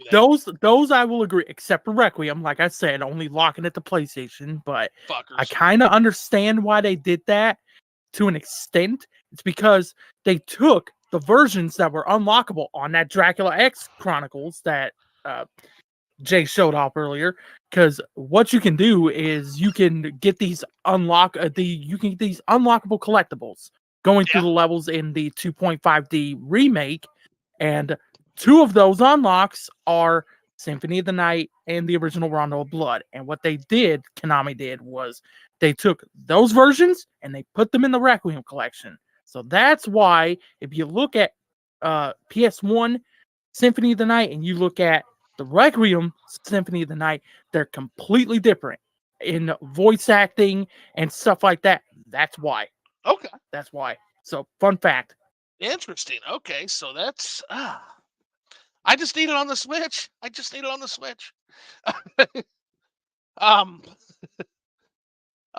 We got played a little of 3 and 4 and couldn't finish or get far into it. Chill says, "Well, yeah, New Vegas. It's hard to go back from New Vegas. I'm sure." Yeah, Shelly Steam Deck says, "Ugh." And the 90s handheld gamer, he's a hustler. So are we talking about Kyle or are we talking about Phoenix resale, guys? He's talking about Phoenix. Phoenix, okay. Yeah, Phoenix resale. Yeah, those. And then Rush Talks says a lot of reality TV shows make that kind of stuff, Storage Wars, etc. Yeah, that is fair. Game collecting will go down when our generation dies off. I'm not sure if the younger generation cares about physical ownership like we do. Interesting point.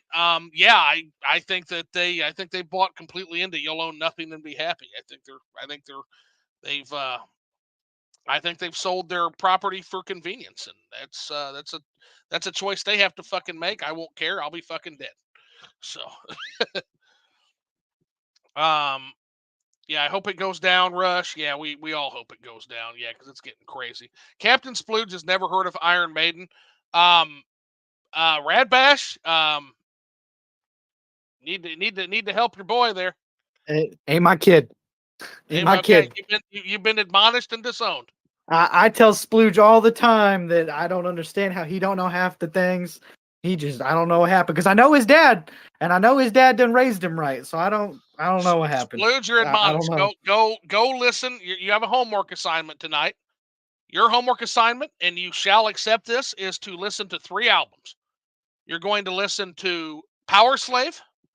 Yes. You're going to listen to let's do Number of the Beast. And I was going to suggest that. That's a good one. And let's do we want to do Peace of Mind or do we want to do Fear of the Dark? I'd say Peace of Mind. Peace of Mind. So there you have your homework. Let's see here. But we will give you bonus credit if you do Fear of the Dark. Fear of the Dark is fantastic. That's fantastic, New Maiden.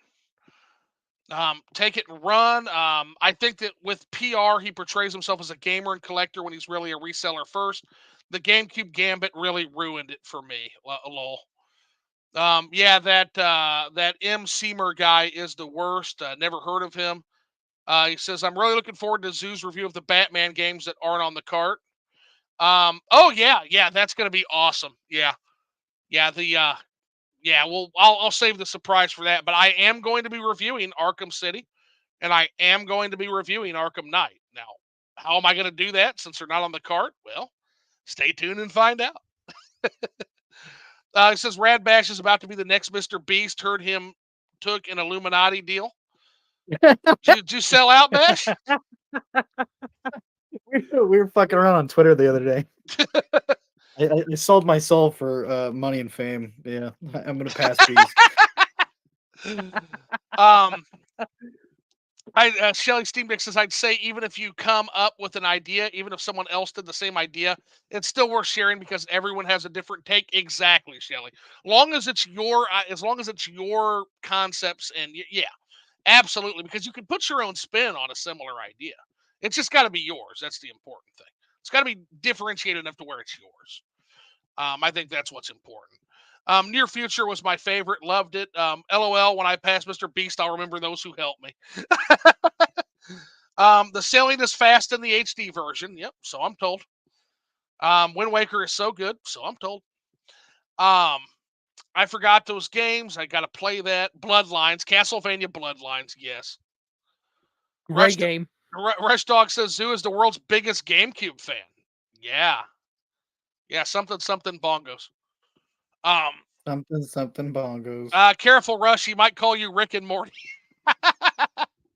Again, the Rick and Morty only comes out when the knives are really out. Let's see. If I pull out the Rick and Morty, we are in a hostile conversation at that point. It's going down. Yeah. I was so upset they didn't include the Nexus theme. Yeah, that music, man.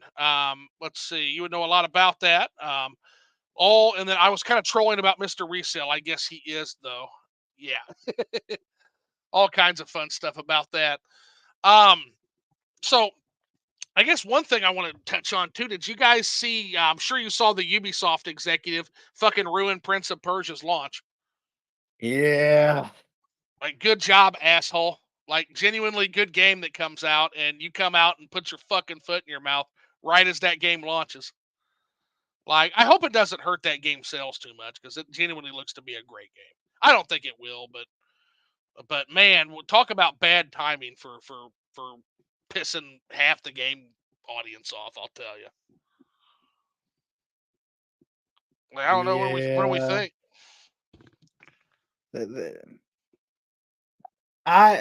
The whole thing about you're gonna take your physical and throw it away, and here's your digital, and you're gonna like it whether you want it or not. Said the quiet part out loud. Yeah, I buy digital. I buy physical. If a game only comes out digital and I really want to play it, all right, I bite the bullet, whatever. But taking away my choice to do so, where you're only giving me digital, pisses me off. Like, yeah, and again, like, it just seems like he said the quiet part out loud, and I think that's what people are pissed about. Like, we all know you assholes are trying to do this, but it's another thing. He said his inner thoughts. It's when you say it so blatantly, it's like, holy shit. And then you pair that with all the bold fucking moves being made as far as removing all the physical storefronts, etc.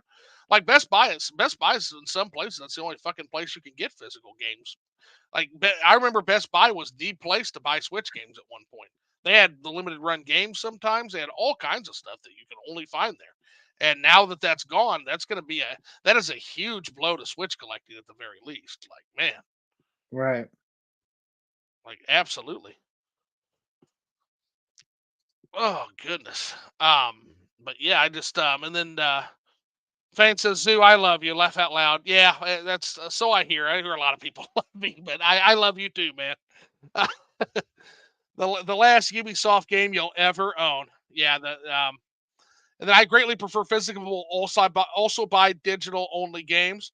I'll also go digital over physical if digital is significantly cheaper. Yes, I agree with that as well. I still don't understand this concept of digital game. This is quite a hallucination. Many people seem to share, like a mass hallucination. Like, doing his if it's digital, it's a fake game.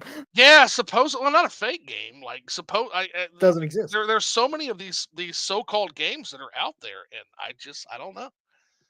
I don't know. Maybe I'm the crazy one.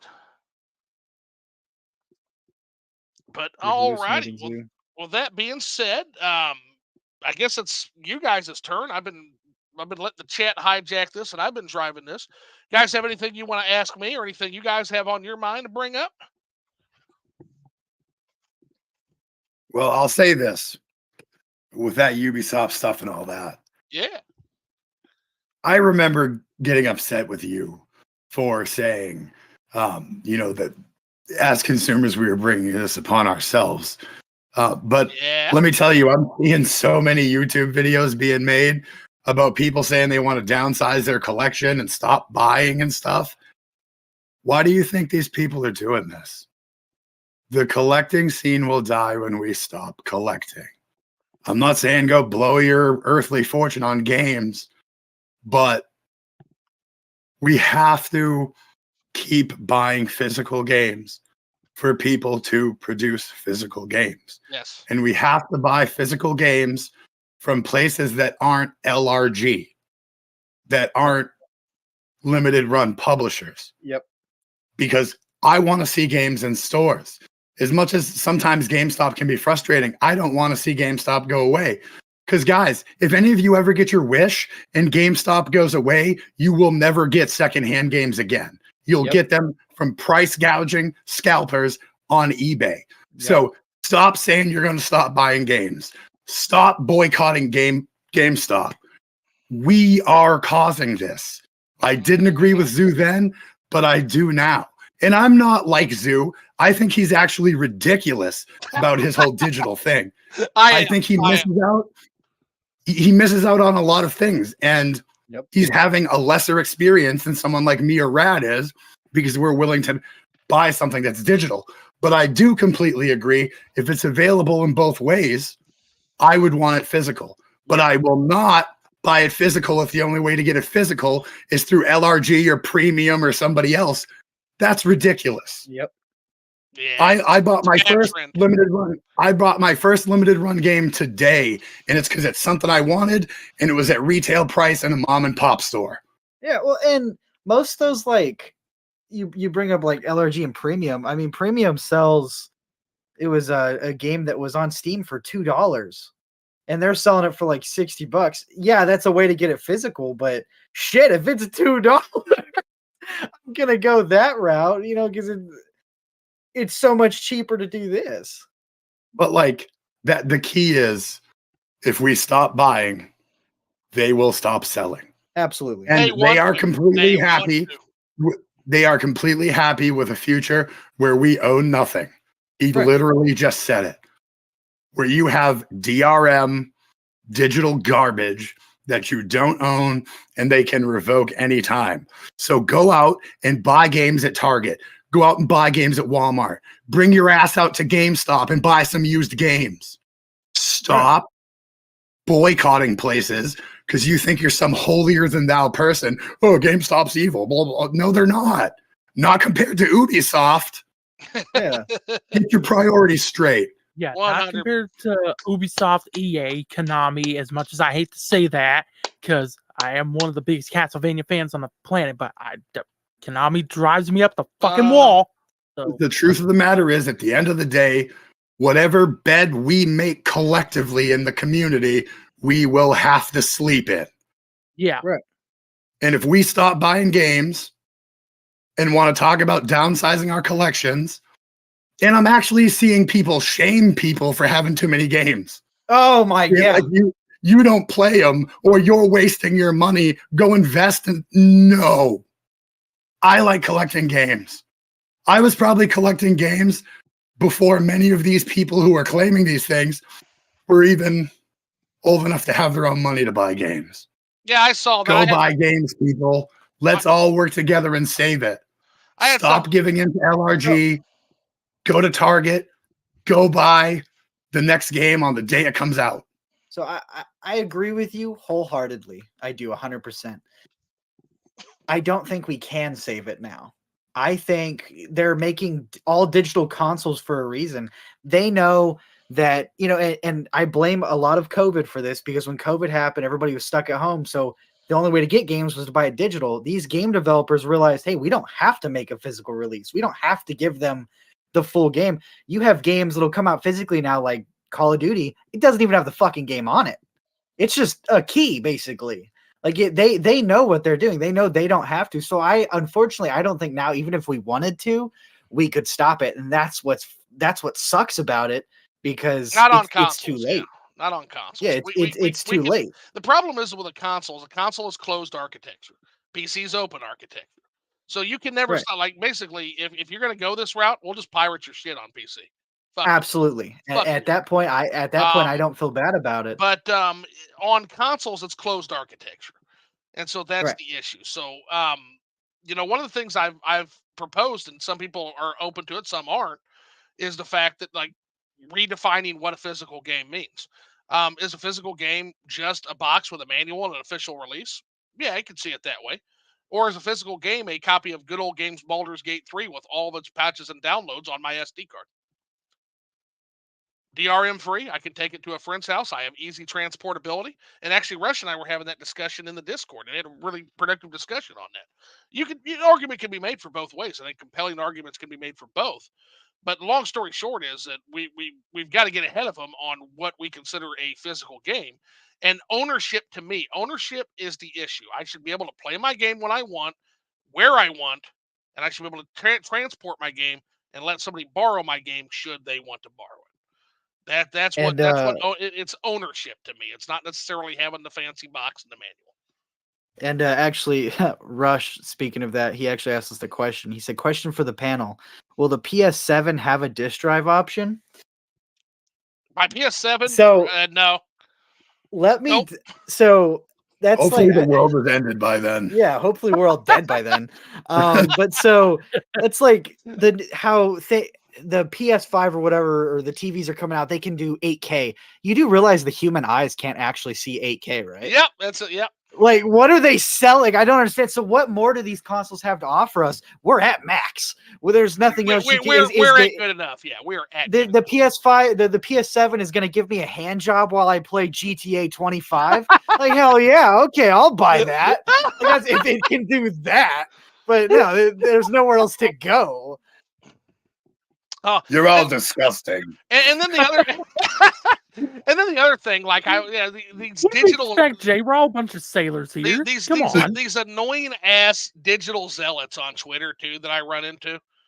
Like, I had this one guy who's just like, yeah, he's like shaming me for eco waste. He's like, yeah, big collection, but yeah, you're making the fucking planet a worse. Yeah, sing me the song of your people, asshole. I don't give a fuck. Like, nobody gives a shit about your digital zealotry. I'm gonna go throw my cans in the trash can and eat a cheeseburger. We have a couple friends that go on about that e-waste stuff, and I'll just be clear: I am definitely not an environmentalist. So I'm out there dumping antifreeze in like rivers. Okay, I'm fucking basically Robotnik. Okay, he's killing the fishies. When I die, I told my wife to break every disc I have in half and rip all the manuals into pieces and throw all the garbage into the largest national forest you can find. My heart! I'm having a heart attack. My whole game collection. So here's the thing. So there is a point. So there is a concern about e-waste, but I would argue that my game collection and your game collection is not e-waste, because here's the thing. If we're talking about e-waste, whether it's a digital game or whether it's a physical game, you're running those fucking games on that hardware, and that is using environmental resources. So you don't get to have some moral high ground on me with your digital game. Are you running it on a fucking brand new PC or a PS5? Okay. Well, guess what? You're also taxing the environment greatly. You're also. I need to get a Robotnik hat. Robotnik hat. So I'm gonna roboticize all you bastards. So I like to style myself an environmentalist. I do think we need to steward the planet, but if you think the biggest problem with the fucking environment is my video game collection, you're a fucking moron. The Mississippi will be full of my PS2 discs. There's a billionaire flying overhead right now somewhere on the planet that is using more environmental footprint than I will use in 5 years. Fuck off with you wagging your finger at me. I don't care. We're not the problem. This is not where you solve that problem. I think that argument is just punching down on poor people. That's not going to solve the problem. I'm poor. I don't. There's nothing I could do to fix the earth. Yeah, Leave me the fuck alone. compared Yeah, to Captain Asshole in the Mile High Club, you're absolutely. We're all fucking. Just let me break my bottle on the side of a building and fuck off. Yeah, compared to the dipshit doing literally what Jay's describing for real, like fucking polluting a Be river. right back. Yeah, Let we Jay are go kill all the fish. like, but no, people are really doing that shit. That's my point. And so you're gonna wag your fucking finger at my fucking plastic boxes? Are you fucking shitting me? Like, Hey, so we all have to make a pact now that if Jay dies, we don't let his wife destroy his collection. no, We can't let that happen. because Look, one, I'm going. I'm Yeah. going over there, and I'm getting all those Castlevania games, and I will preserve them. dibs on the Switch games. Mandy said she was gonna go scavenge for remnants of Jay's collection. I'm like we have to make a pact now as a group. We don't let that happen. Oh my god. You guys can have your pick of the litter with the rest. I am literally after only the Castlevania. Don't destroy his. Don't do it. See, I like I told her, I want the rule of rose. like break everything else. Just don't touch the rule of rose, please. Oh, that's awesome. Yeah, Rule of Rose. Doesn't he have Kuan as well? Yeah, he's got some bangers, bro. He can't be I was gonna destroying say. that.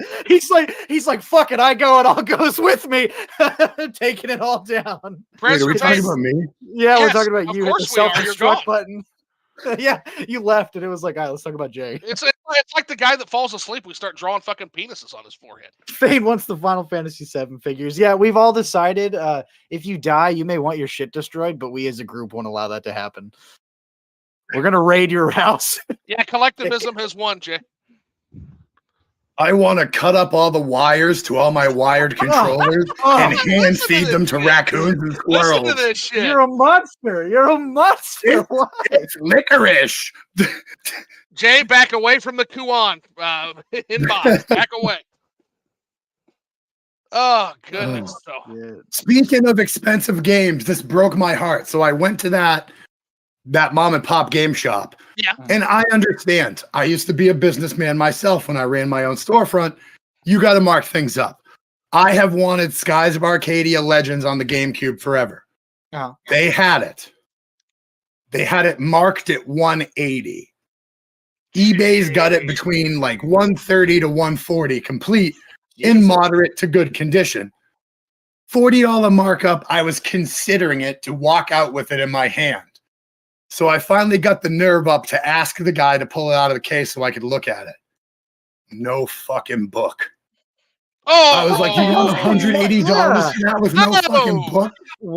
That's such a high markup and it's missing half the shit. See, and that's what's killing it. Like, how do you have the balls to be like, yeah, this is it. This is what we're doing. that's somebody who I was able to get, man. I was able to get that LRG game for retail at the same store, but you want 3 times what that's worth without the book. Without the book, that's like an $80 game. So Like, what are we talking about? So so this is a fairly nuclear question, but I don't mean anything by it. I'm fairly serious here. Is the hype around Skies of Arcadia real, folks?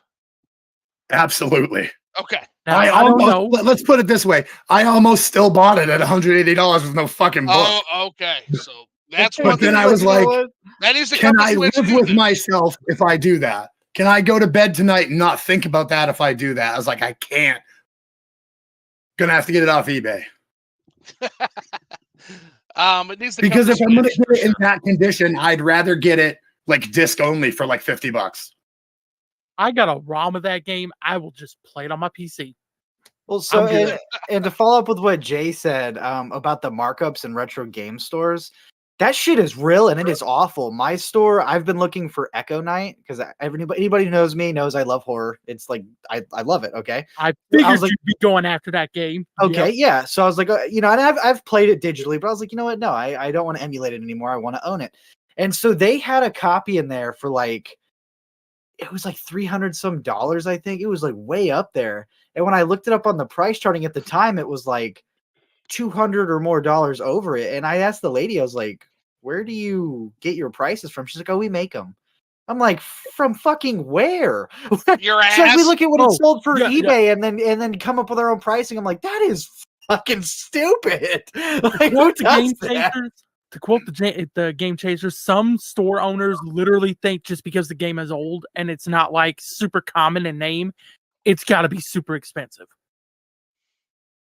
Like I have literally seen in pawn shops, people will sell the most obscure shit for like close to $1,000 here Yeah, see- in my hometown, and I'm like, you're fucking out of your mind. There's a copy of Econite right now on eBay, $229, which is still high, but it's so complete. It has the registration card in it. Disc is minty. Like, okay, I wouldn't mind God paying for damn. that. But this disc, I mean, the one they had for $300 or more was like scratched and shit. I'm like, oh, I'm gonna pay this, and they don't do returns. So I buy this $300 game, it doesn't work, and I'm fucked. Like, if I wanted to get fucked that bad, I'd go behind Walmart and get sucked off by a fucking bum. I'm not gonna get fucked by a game store. Oh my God, I'm terrible and disgusting. No, but you're not wrong, man. Like I already have to get fucked over by a bank every day of my fucking life. I'm not gonna get fucked over by my game store. Dude. Exactly. Fuck that. At least have the common courtesy to give a fucking reach around. You're gonna charge me a price like that? Yeah.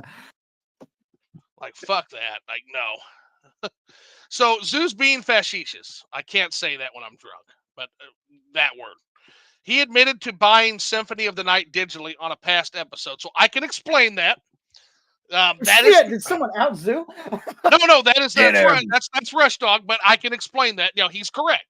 He's correct, but that was prior to my heel turn on digital games, which came after the Wii store closed. So Rush, you know this story, but I'll tell it again. So basically, when the Wii came out, I went all in on the Wii. Like the Virtual Console was like my fucking jam. I still have that thing loaded up, by the way. And then when they announced the next system, they said there's no account system and you don't get you just lose all your games. And when that fucking happened, I was done. I was done with fucking digital storefronts. Done with digital games. It's like, no, you're not going to fucking treat me like that. So at the time, I had a PlayStation 3 that I'd gotten for, basically it was a Dark Souls machine. And it was recommended to me that I download Symphony of the Night. And at the time, I didn't think anything of it because it's like, well, yeah, fuck. Surely just like every other goddamn industry, just like the Nook and just like iTunes, I'm going to be able to carry my library it's going to have an account system. And none of these bastards had an account system. So they can all fucking go to hell.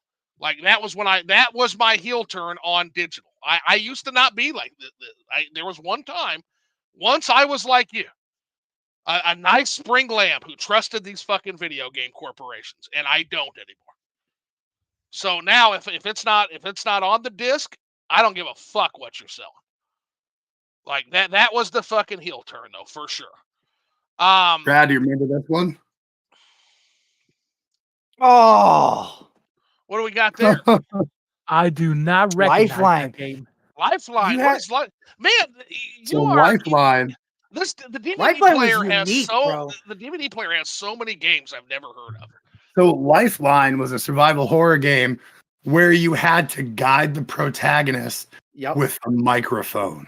And it at the time, this was, I mean, it was clunky. Let's be fucking real here. It is clunky. But that, Jay, oh my God. How cool is that? There would be times where like she's getting attacked by like crazy monsters and environmental hazards, and you're trying to tell her how to get out of the room, and it's like she won't register all your commands and shit. Yep. You're like, come on.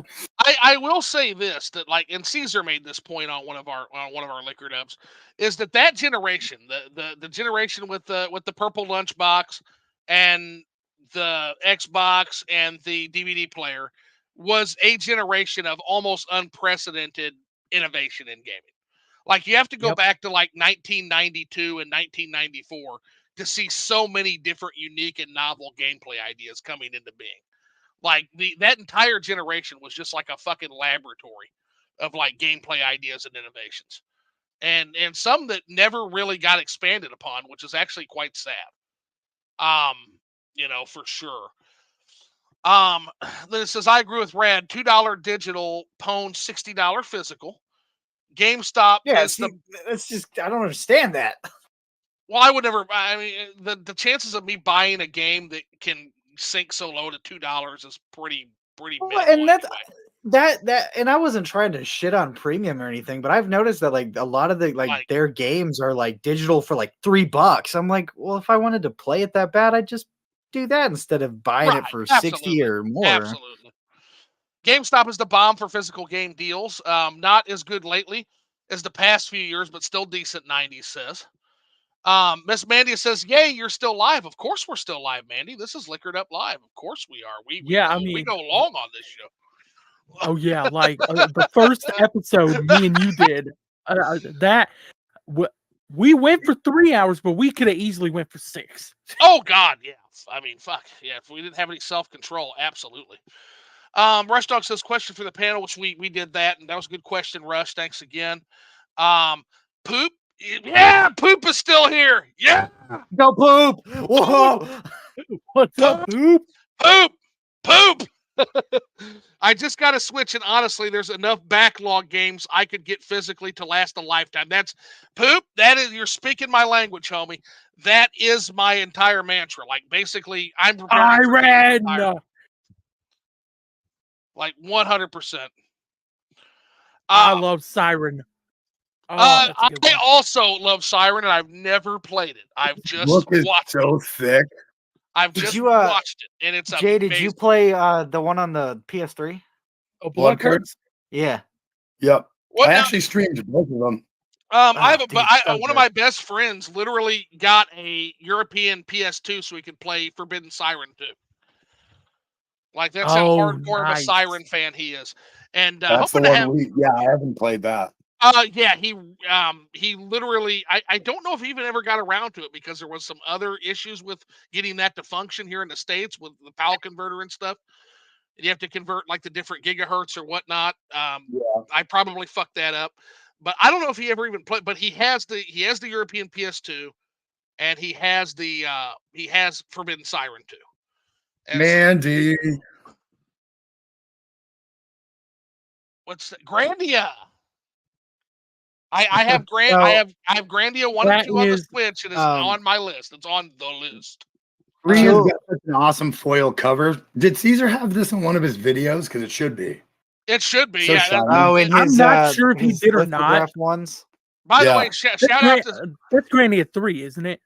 Yeah. Yep. By the way, Yeah, that's shout what I out to thought. Caesar. One of my favorite video series on all of YouTube is that holofoil series. That is such an interesting Good series. stuff. There's so many great fucking holofoil. You all right, buddy? Who? You? Are you okay? Oh, he's sick. I know he's sick, but I don't want him to die on live on air. No, I was like Speaking I'm looking at games. Like I have a huge bookcase of games next to me. So when you keep seeing me look over here.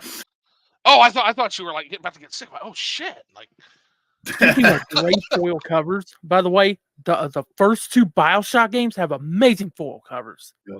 So I don't mean to interrupt. We were asked a question real quick. Chill Collects asked, how do you guys feel about companies like Limited Run or Super Rare Games?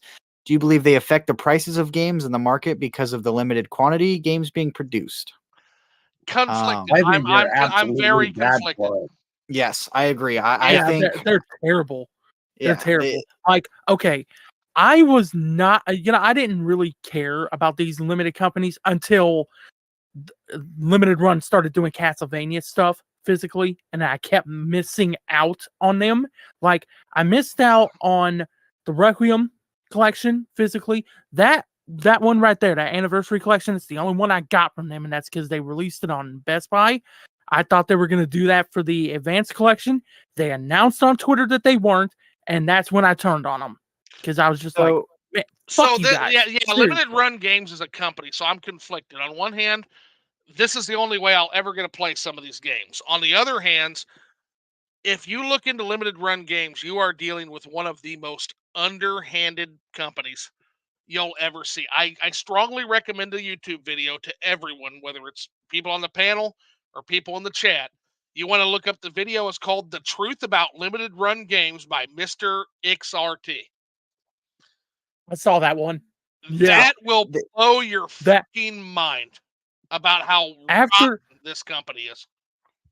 after I got snubbed out of the advanced collection by them, I went down a limited run rabbit hole and I ran into that. Yep. That video that's an eye opener. It doesn't mean that I don't fall victim to them, but I don't buy everything that they produce. Again, I kind of curate, which I don't know if you can call a 450 plus fucking game a curation at this point, but when you compare it to what the Switch has, which is what, like 4,000 fucking games, I guess it is. But no, limited run games, bad company that sadly has products that I will pay for at times. But I think they're bad for the industry in general, yes. I think that a lot of companies like Sega, for example, like Sega and Atlas and Konami, that could easily produce physical copies of these games. I think Final Fantasy going limited with the way they do with the pixel remasters. I think there's a lot of problems with these limited print games. These are games that can obviously go to retail. People are going to pay for fucking Contra and Castlevania and Final Fantasy. Let me tell you, I talked about it back on the Cold Takes podcast. You did, yeah. Months ago. That Final Fantasy pixel remaster thing was the last fucking straw for me. Yeah. That could have sold out of every Walmart and Target you put it in. It was bullshit. And it's that attitude. And that's what's going to price poor people and even middle class people out of collecting. Because when all the physical games and special editions only go through LRG, and even companies like Square doing their own flyby, like midnight, middle of the night, hidden pre-order releases, your average gamer, your average teenager, your average kid asking their parents for a game is not going to be able to have the games they want. And that's what's wrong with that. Yeah. The fact that if you want that pixel remaster for PS4, it's like $400. Yeah, what the hell was that? Insanity. Yeah. It's insane. That we even allow people to do that. The guys selling that on eBay for $400, there should be a pitchfork and torch mob going at their house. Yeah, scalpers. That's awful. Yeah, see, and that's... And you know what? Those guys aren't enabled to do that unless places like LRG and Square do these goddamn limited releases like this. See, and that's that is a solid fucking point. 90% of limited run gets bought out by scalpers. Let's be real here. And you want to talk about that video? No, they set it up that way. They have trusted resellers, and one of them one of them literally worked for fucking limited run for 2 years. One of their trusted sellers. I own one limited run game, and it's one I didn't even buy from them. I bought from GameStop, who was selling it for $20. It's the Outbreak collection. It's shitty Resident Evil knockoff games. I was like, okay, cool. That'd make for some funny content. Right. $20. They didn't get my money. But any of those companies, they're taking these digital only games and making them physical, which, hey, kudos. That's cool, I guess. But again, we want to talk about the markup on these fucking things, which is fucking outrageous. And then you don't even get them because then the scalpers get them and the markup's even fucking higher. So you never even got to touch them to begin with. And what really irritates me the most is, like Jay, do you know who's responsible for the Clock Tower? They're porting the SNES version to modern stuff. Do you know who's doing that? Was it LRG? I think so. It's coming out. What confuses me is it's coming out digitally. What the hell's the point? I'm going to buy the digital version on that one because I'm not forking up the money to a reseller on that. And that's part of what this video covers, Rad, is the fact that they're full of shit with the game's preservation thing. They actually started their first limited release number 000 is Breach and Clear on the PS Vita, which was their fucking game that they published. So basically, they were originally a game developer and publisher, and when that failed, they switched to the model of limited run games. Well, and half their games don't even have the actual games anymore. Well, yeah, you had you had the let's see, there was the Doom release that had DRM on it that I had to get exchanged. Yeah. And then there was another game, Scott Pilgrim didn't even have the downloadable content on it. So you preserved nothing. Right. Like your whole brand was just thrown out within seconds. And then I thought it was funny here recently when they did a release of Shredder's Revenge, and then Konami just goes and does like a full-on physical. That's happened that game six times. That's happened about 6 times with limited run games. Did the same thing with Streets of Rage. Hunt Down had that happen. And then now you've got Turtles, literally. And with Streets of Rage, that was an amazing situation because Streets of Rage 4 came out. Then literally they announced the physical the day after their pre-orders closed. They announced a retail physical that had better box art and the downloadable content on the disc. But you know what drives me crazy here? So on the subject of Clock Tower.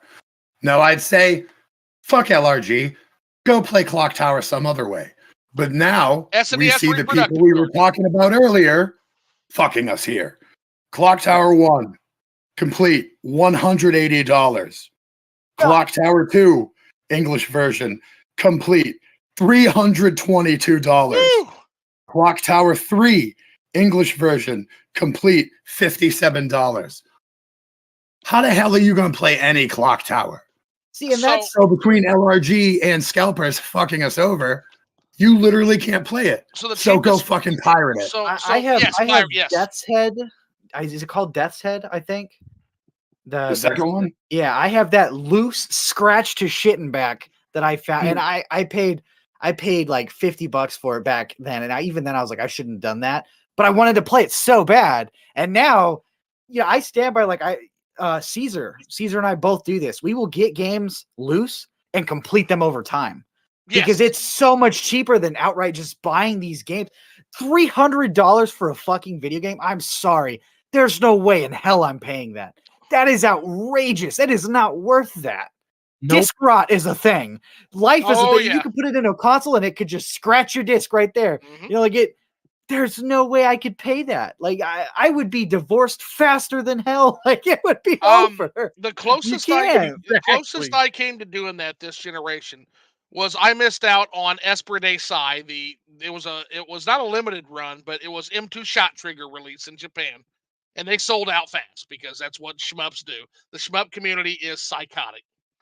In terms of how fast and how absolutely devoted to cave they are. And so it was sold out so fast. I put it on the list. By the time I got around to buying it, it was sold out and it was up to the reseller. So I paid $99 for a cave arcade shmup. That's probably the worst I've done this generation. Esprit de Sai is a fantastic game. It's not worth $99. Not when you can literally go buy like fucking Don Pachi DOJ right now for $50. You can go buy there's so many great shmups on the Switch that are cheaper. It's just not viable. And that's one of the things that I make the point in that Esprit de Sai review that I did is there is a certain point where we absolutely are kind of sealing collecting off to a privileged class. And that is bullshit. Like at a certain point, we need to be mindful that video games need to be for everybody. And gatekeeping, whether we're gatekeeping, people by being assholes or gatekeeping people by making it only accessible to a special class of wealthy people. That's not what gaming should be, guys. Right. Absolutely. Yeah, I hate gatekeeping in all forms. It boils my blood more than anything because I've been gatekept out of things. Yeah, so me too. I think we all have, honestly. We've all been gatekept out of something. The more people in this hobby, the more dollars are in this hobby to make more games. Stop fucking gatekeeping.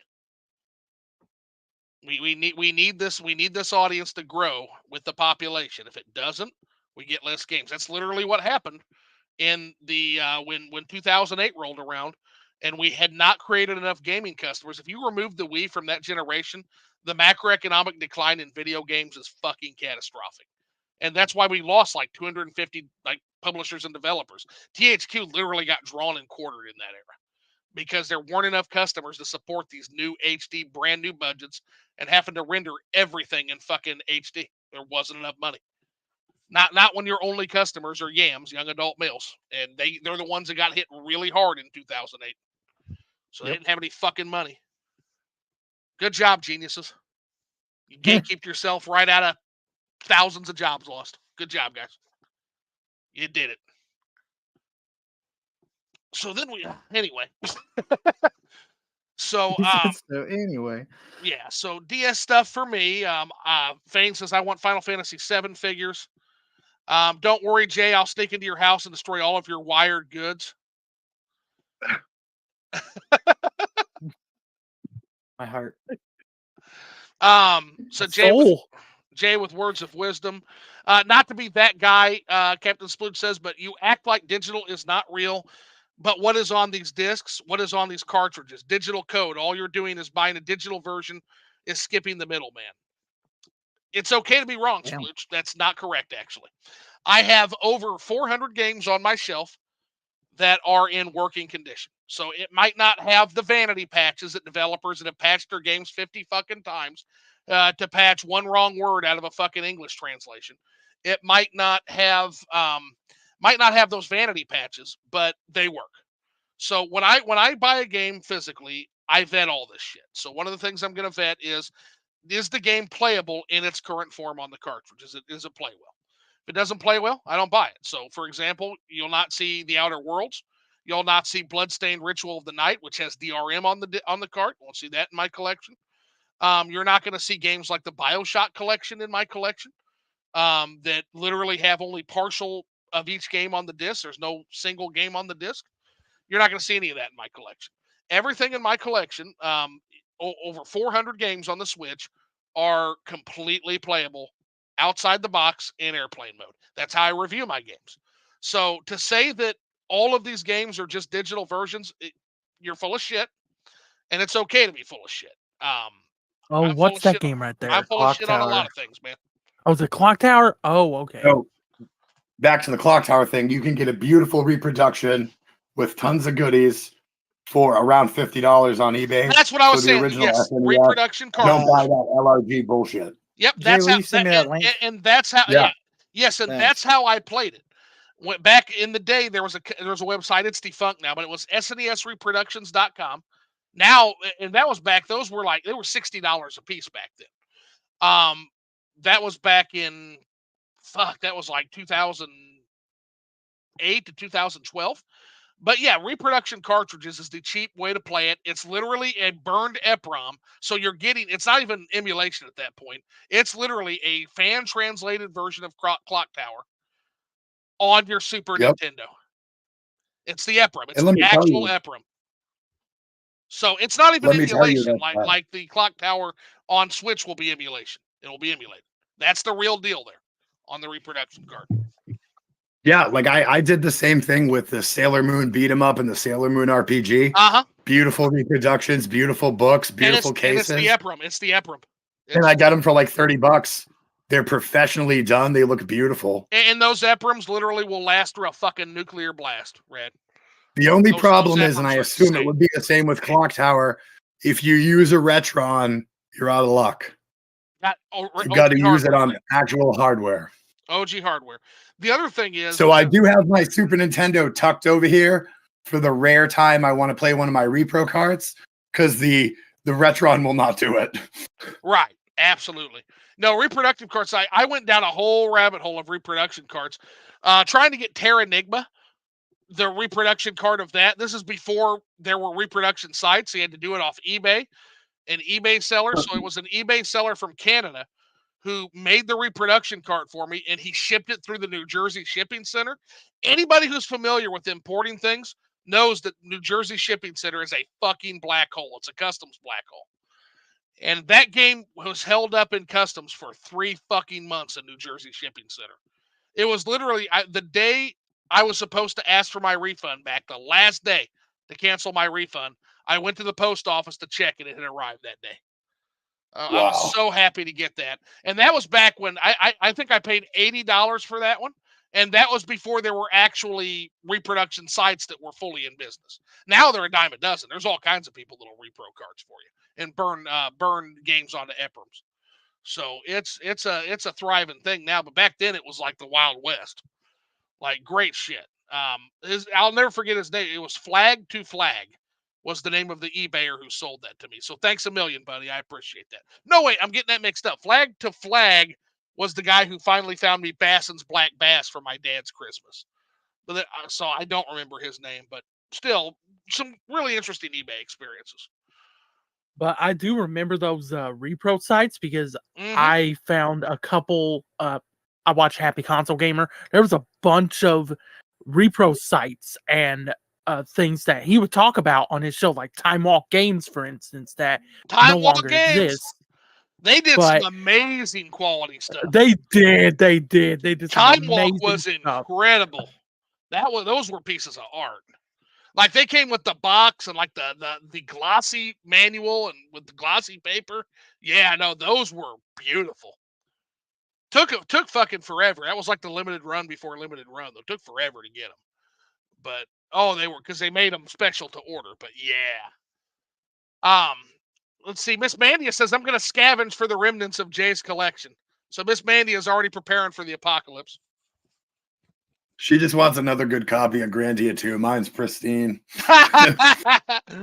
RadBash says he's coming for that Rule of Roses. And then Mandy says DS stuff for me.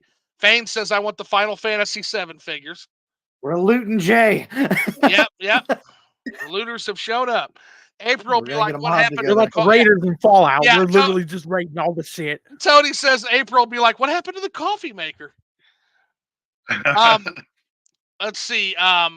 Now Chill says, how do you guys feel about companies? Okay, yeah, we already answered that, so we're good there. Skies is a banger. Rush Dog seconds that Skies is a banger. All the retro stores in my town are marking up prices too. It sucks, and there's only two. Yeah, thanks, Phoenix Resale. Good old Phoenix. Let's see. It's by Rico Fantasy Star Kodama. Zoo, you probably like it in particular since it's set in a financial version of the Age of Exploration. Ooh. Well, Illusion of Gaia is one of my favorite games of all time. That was a very exploratory theme game, so ooh, that's cool. Fane says this episode's running long. LOL. Yeah, all my shit runs long as far as these liquored up lives. Yeah, we're drunk and we're talking video games. We're ready to go. Not Demon Slayer 187. Welcome in, buddy. Appreciate you coming in. Not had a hard copy game in over 5 years or more. Yeah, and that's okay. Like I want you to be able to play games however you want to play games. I'm good with that. Just don't make this old man get off his porch and have to do that too. Like I want my physical games. But I want you to have digital games. I want you to have access. And in fact, digital games are vital to actual preservation. It's the only way we're actually going to get any real preservation in this industry is digital variants of the games. But we also need to need open source code for this too. Inevitably and eventually that's going to be the holy grail is to open source all this shit. Right. Let's see. That would be bad for the brand, Zoo. Could you elaborate? Because we've talked about so much shit and jumped around. What would be bad for the brand? Also, I don't have a brand. I'm just a drunk ghost on the internet. There is no brand. Buy my hats, by the way. Buy my hats. Buy my hats. Let's see. I try not to buy from those companies. I buy games for the collection that were released retail to everyone. I think that's ethical. I like that. And Chill also says I agree with Rad. Resellers do mostly, but from them and mark up all the prices. Yep, that's everybody is becoming fucking Phoenix reseller. Everybody. LRG digitally published the Bill and Ted games and delisted them after 1 year. But are we really like as someone who remembers Bill and Ted on the NES, are we really missing out on that? Like I mean, I'm sure some people, it's kind of like plumbers don't wear ties. It's fucking hilarious, but are we really missing out on that? Yeah, which is why I don't buy from them. I collect for the Switch. I believe that if there are rare games for the Switch, then they were the ones that were released retail to everyone. Yeah. Speaking of M2 shot triggers, have you tried Dodonpachi DOJ yet, Zoo? Yes, I have. I had to. It's not on the list yet, but I couldn't resist popping it in, and it's already beat my ass into the dirt. Like it fucked me into the dirt royally. That game is so fucking hard. I will prevail. I will prevail, and I will review that game though. I'm very excited. Let's see. Only reason I know about Clock Tower is because of Jontron. Good old Jontron. What's he up to these days? Anybody know? You Yeah, know, I know he stopped making content like a long time no, ago. Like he 10 still does it. It's just not as good. Oh well, that's It's that tends Wait a to minute, be he the still does it? yeah, it's not what it was. that tends to be the What the pattern. fuck, man? Tends to be the pattern. I can't fucking wait until fucking Justin Silverman takes over for the nerd. Aren't we all looking forward to that? Like, Uh, I think I gave you that nightmare fuel bash where it was like somebody, it was like a composite like of the Justin Silverman as the AVGN. It's like if James and Justin combined, and you're like, thanks for that nightmare fuel. yeah, that haunts my dreams. I don't think James would ever sell his brand. I think he may like pour it out, but I don't think he'd sell it. Right. I hope not. I still argue that Board James is some of the best shit that guy ever did. By the way. Well, see I loved AVGN back in the day. Now I can't even. No, and I don't either. Like, and again, I feel for AVGN. Like, I have sympathy for him because, the guy's real thing was filmmaking, and there's no way he saw himself doing AVGN for the rest of his fucking life and being locked into Oh that. no.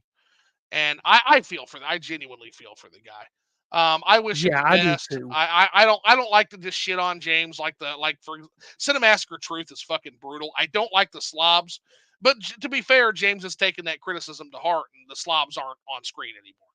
So Yeah. you know, I like outs- James. That's about it. I do. James is like I the think person I James test seems it. like a really good person, and I just hope he can continue to support his family. Like I'll always have the old nerd videos. I'll always love and respect what he did.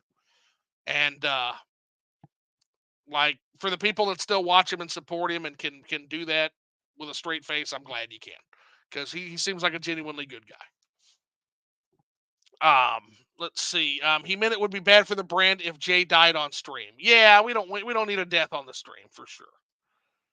Yeah, Definitely not. John was my life for so long. Yeah. But Mandy, if Cold Nights is dead, how fucking depressing is this shit? But Mandy, if Cold Nights is dead, wouldn't that make him cold? Sounds like a boost to the brand. Listen to my thought process. Okay. Cold nights, you're dead. Zombie. Your body is cold. I'm just saying. That sounds Zombie. like it's point on to the brand. Don't die, Jay. We would be sad without you. I'm the Night King. The Night King. The Night King. So all right. Anybody else got any questions for me or anybody else? Not that I can think of off the top of my head.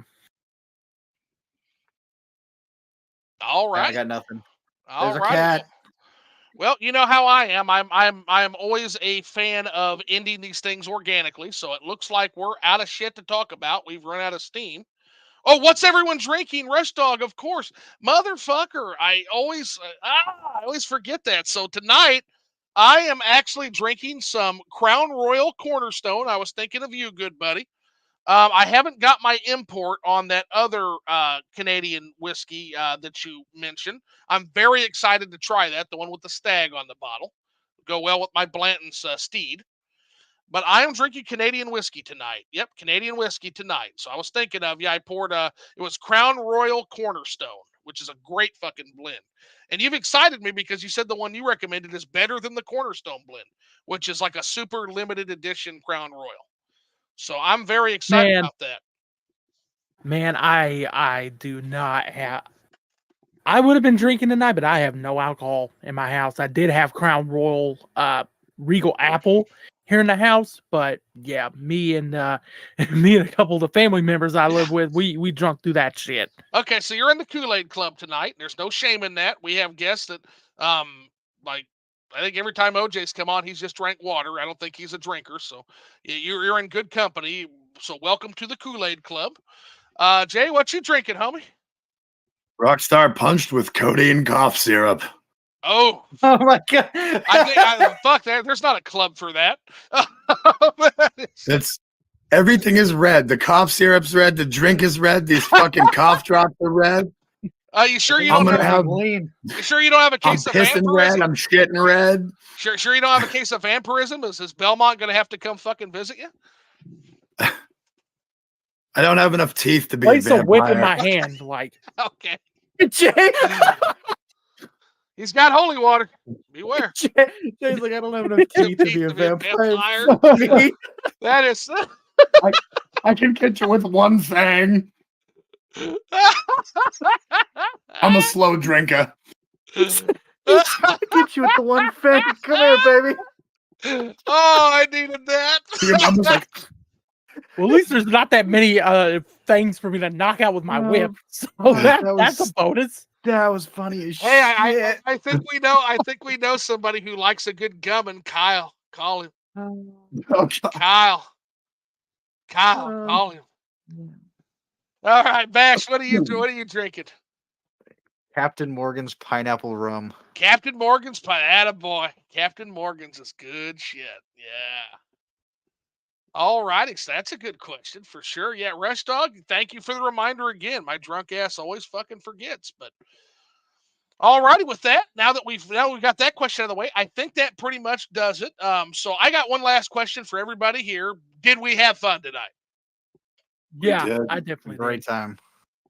Sounds good. Well, with that, we're going to go ahead and end the stream. So if you guys want to stay on for a little bit of a denouement afterwards, that's cool. But at this point, we're going to go ahead and boot the chat. Everybody who showed up, including looks like we had some new people here. Thank you so much. Appreciate it. Love y'all. Now get the fuck out of here. I'll see you in the next one.